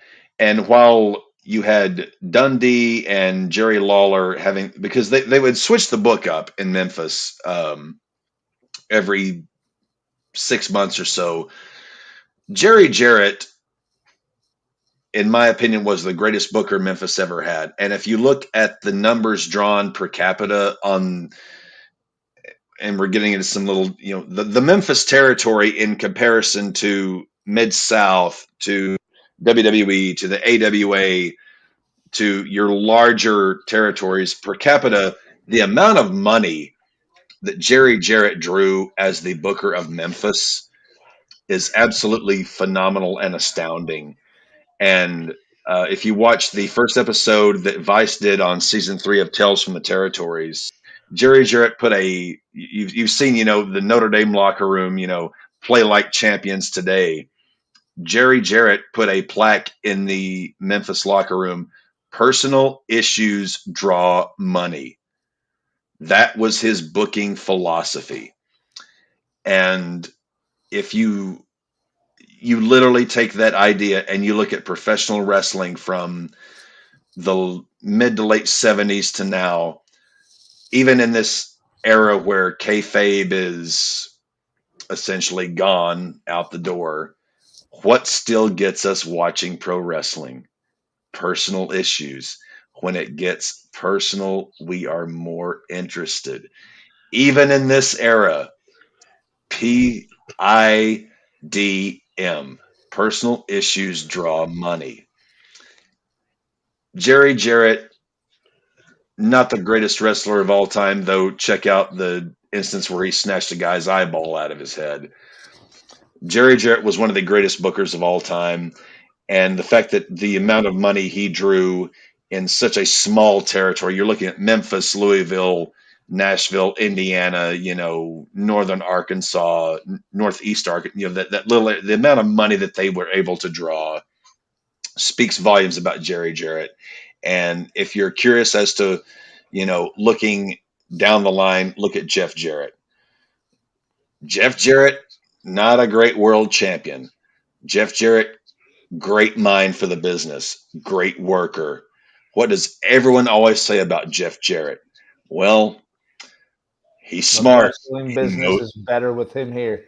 And he always comes back. The wrestling business is better with a Jarrett in it. Jeff, look at what he did with NWA TNA when he was the head of it. The fact that they did what they did, it's phenomenal. And it saddens the cap to see Jerry Jarrett pass on. I know Jeff is working for AEW right now. I would like to see Tony Khan, employ Jeff Jarrett as his booker, but we know that's not going to happen because Tony Khan is a fucking putz. But long and short of it, we lost one of the last great minds of the professional wrestling business with Jerry Jarrett. And to give you an even more idea of how respected and how valued he was in the business, during the 1993-94 steroid trial that Vince McMahon was undergoing, Vince was making preparations for should he go to federal penitentiary. Who was the booker that he had in place to start running WWF? Jerry Jarrett. Look it up. Vince trusted Jerry Jarrett to run the WWF should Vince go to jail. And I think that literally says it all. And with that, we can transition into the final part of our show. We brought it back for the watch along. We're going to bring it back tonight. It's Bring One. Oh, bring one. And tonight, I'm going to bring my favorite personal wrestling match of all time. It is the 2004 Last Man Standing match between Shawn Michaels and Triple H. It is one of the only Last Man Standing matches in WWE history to end in a double countout. And because of that, I feel it added so much more to the story. So, It did. It really did. get a chance, go watch that match again. Triple H leaves. It was Was it SummerSlam 2004? Royal Rumble 2004. Rumble 2000. Yeah, you're right. We watched that together. Triple H leaves on a gurney, but he leaves as champion, and Shawn Michaels leaves on his own 2 feet. Barely. Yeah. All right, we'll go on to you, Cap. What are you bringing to the table? Well,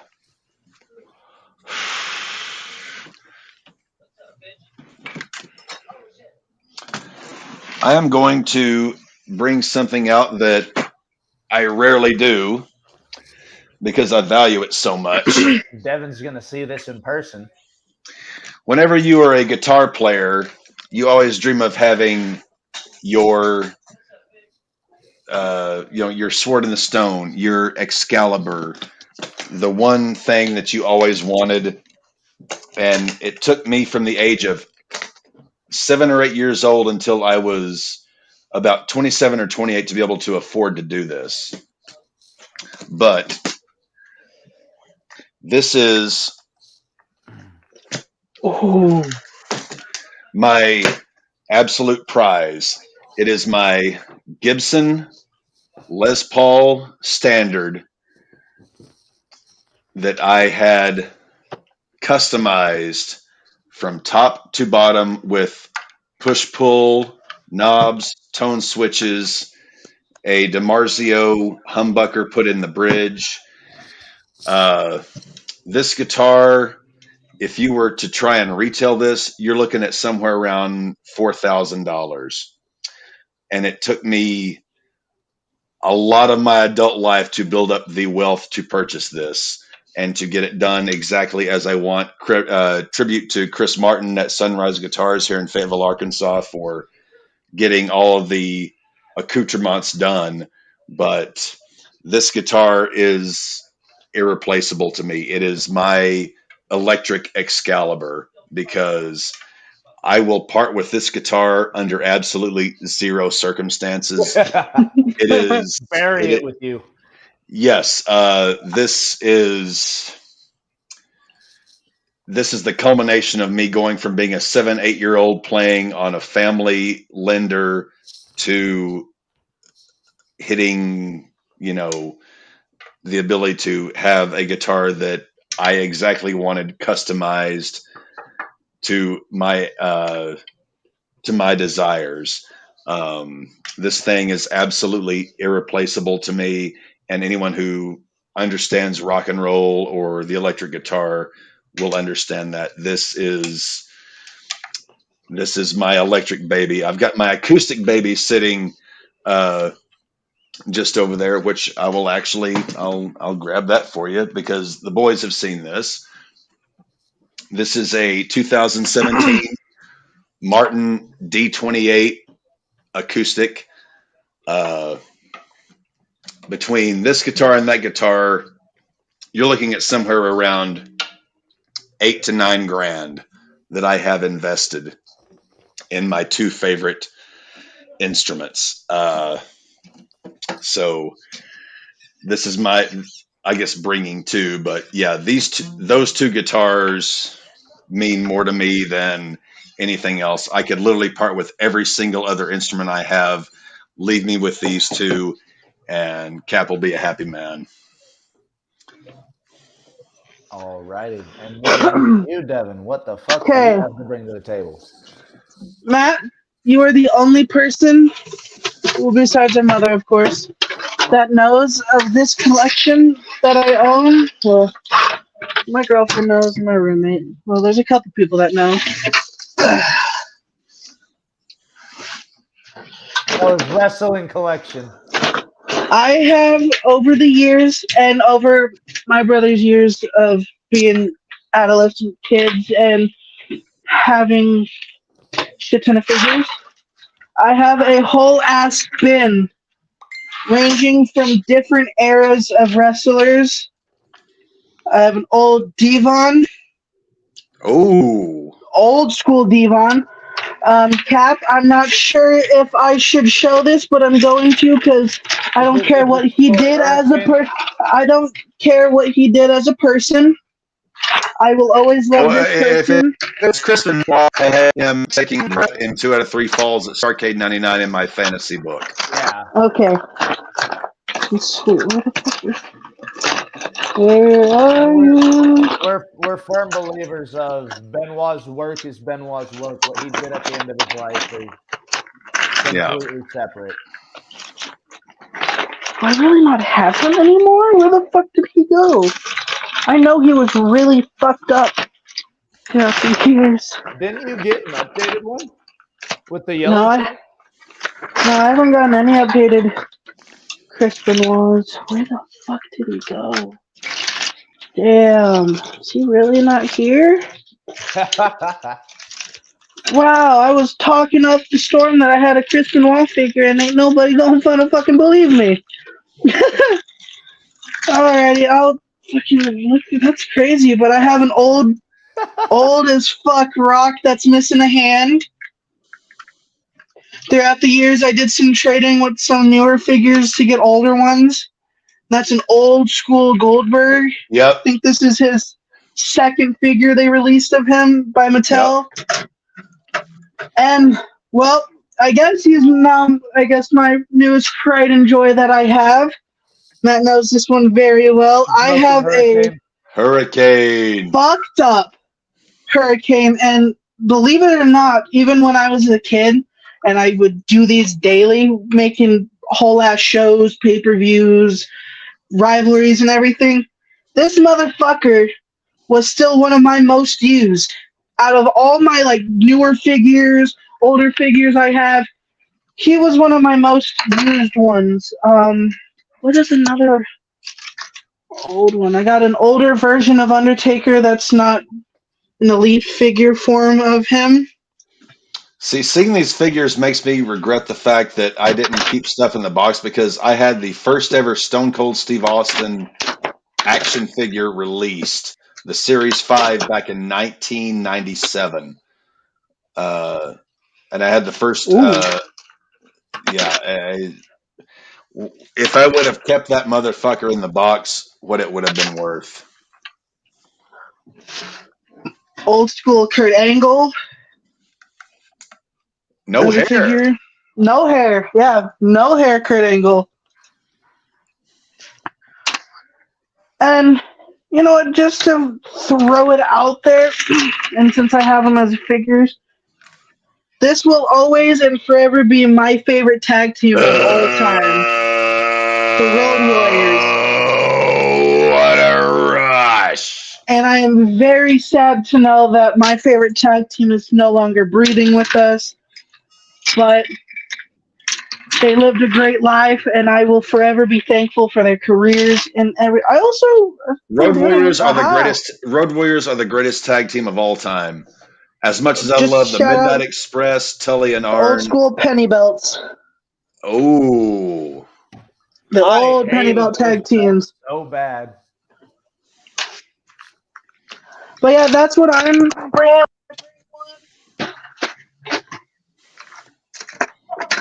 I'm going to continue to collect these as I get older and hope to one day be able to pass down my figures to the next generation of my kids I cannot wait to see what springs from the Law's gene pool from you two. I don't want to. They're going to be so mean. They're going to have my hair, but hopefully Alora's hair color. Mine's gonna have my attitude and my aggression and my girlfriend's OCD. So you're gonna have a raging OCD riddled kid that wants to break everything because it's imperfect. So you're going to basically have a preteen version of Terry Funk. Yeah. All right. Is there anything else that we want to promote before we get out of here, guys? I just heard some crackheads make speaking in tongues in the back alleyway of my house. Podcast next Monday. We've got March Madness coming up, March 16th through the 19th.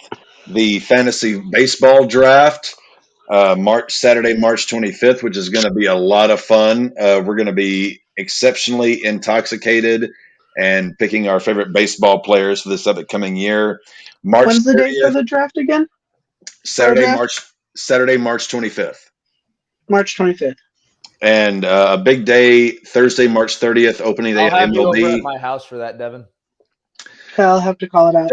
Thursday, March 30th, we're going to be partnering with the one and only Urinating Tree to do a fundraiser for hashtag 988, the suicide prevention hotline. We're going to be raising money for an exceptionally good cause that all three of us, and after talking to you, Tree, feels very strongly about. That is what got him to agree to do this for us. So we're going to be watching the White Sox and Astros opening night on MLB on ESPN, and every single dollar that we collect is going to be going to suicide prevention because it's a cause that all four of us feel very strongly about. April 1st and 2nd, WrestleMania nights 1 and night 2. And then we've got April 27th, first round of the NFL draft, which is going to be a very fun but these two will. Oh, you're going to be there, motherfucker. You're just not going to have any picks. I'm going. You guys are going to see me in a robe, a bottle of fucking whatever the hell I have. I might have a Thurgood Stubbs with me, or my. That is the new name of the 40, the Thurgood. Yep, the Thurgood. The Thurgood. Hey, God bless you, Thurgoods. The NFL draft. Why am I gotta be there? I ain't even in the damn thing till night 2. Because you're a part of this goddamn enterprise, my friend. You're gonna have to suffer through it, just like the rest of us. What if we? You've got no picks. He's got 2. I've got 1. What if we trade up? Like, what if we end up none of us having fucking picks for last year's draft? All the trades that happened. A lot of shit got traded around. So I'm not gonna lie. I don't know if you guys have heard, but Jerry Jeudy's been in trade talks like since the last season. That would fuck our offense. Well, I'm not worried about you. I'm worried about what he could do for other people. Oh.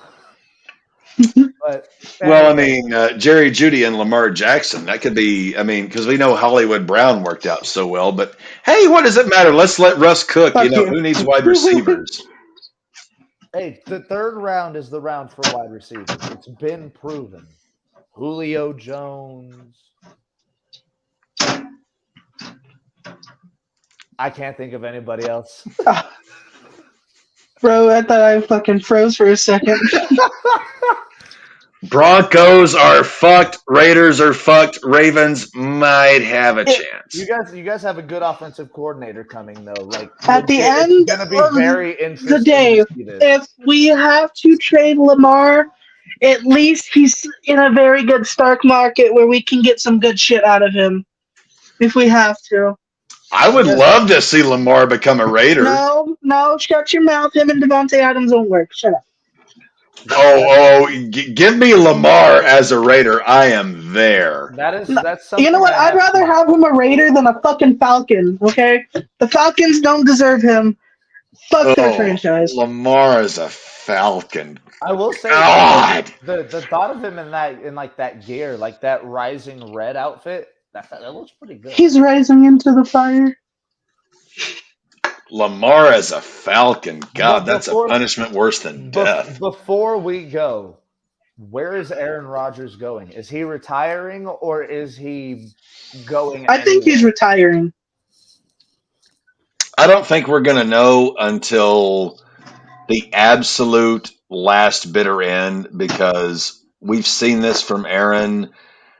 He is going to torture and torment the Packers to the absolute brink until the 11th hour, 59th minute because he's Aaron Rodgers and he knows he can get away with it. And Tom Grossi is going to be ready to slice his nuts off. Yeah, I was about to say, he's so tired of all this shit. We were tired of it with Brett Favre, and now Rodgers is doing. It's like the one thing you learn from Brett Favre. Don't say that name here. Oh yeah, I forgot. BF. We have a ban on BF. Yeah, fuck you, BF. Oh, fuck you, BF. So you fucking sue Paul, Pat McAfee, and Shannon Sharp. You can fucking suck our collective nuts, all 7 of them. Are you guys ready for this? No. I think Aaron Rodgers might go to Indianapolis. Like, I know I said Derek Carr earlier, but for some reason, I think Aaron Rodgers might go to Indianapolis. They have a damn good running back in Jonathan Taylor. They've got a good wide receiver and tight end core. The offensive line just got revamped, but they were doing horrible last year. What if Rodgers does this? What if Rodgers retires and then comes out of retirement? Wouldn't that be just like a Brady? No. Pull a BF. We don't mention his name. Pull a BF. And for those by the way, Pat that McAfee, knows we're with BF, you, it's brother. bull fuck. All right. But with that, we have gone 2 hours and almost 20 minutes. That's normal for us, but 2.5 is good. Is our normal run. And I want to thank you guys to whoever's joined us throughout the show. We are definitely going to continue this. We ain't done yet. No. Not by a long shot. But with that, I want to thank everybody for joining us. We have been the RAWBall Podcast, reminding you to ball out, stay safe, stay healthy, stay hydrated. Adios.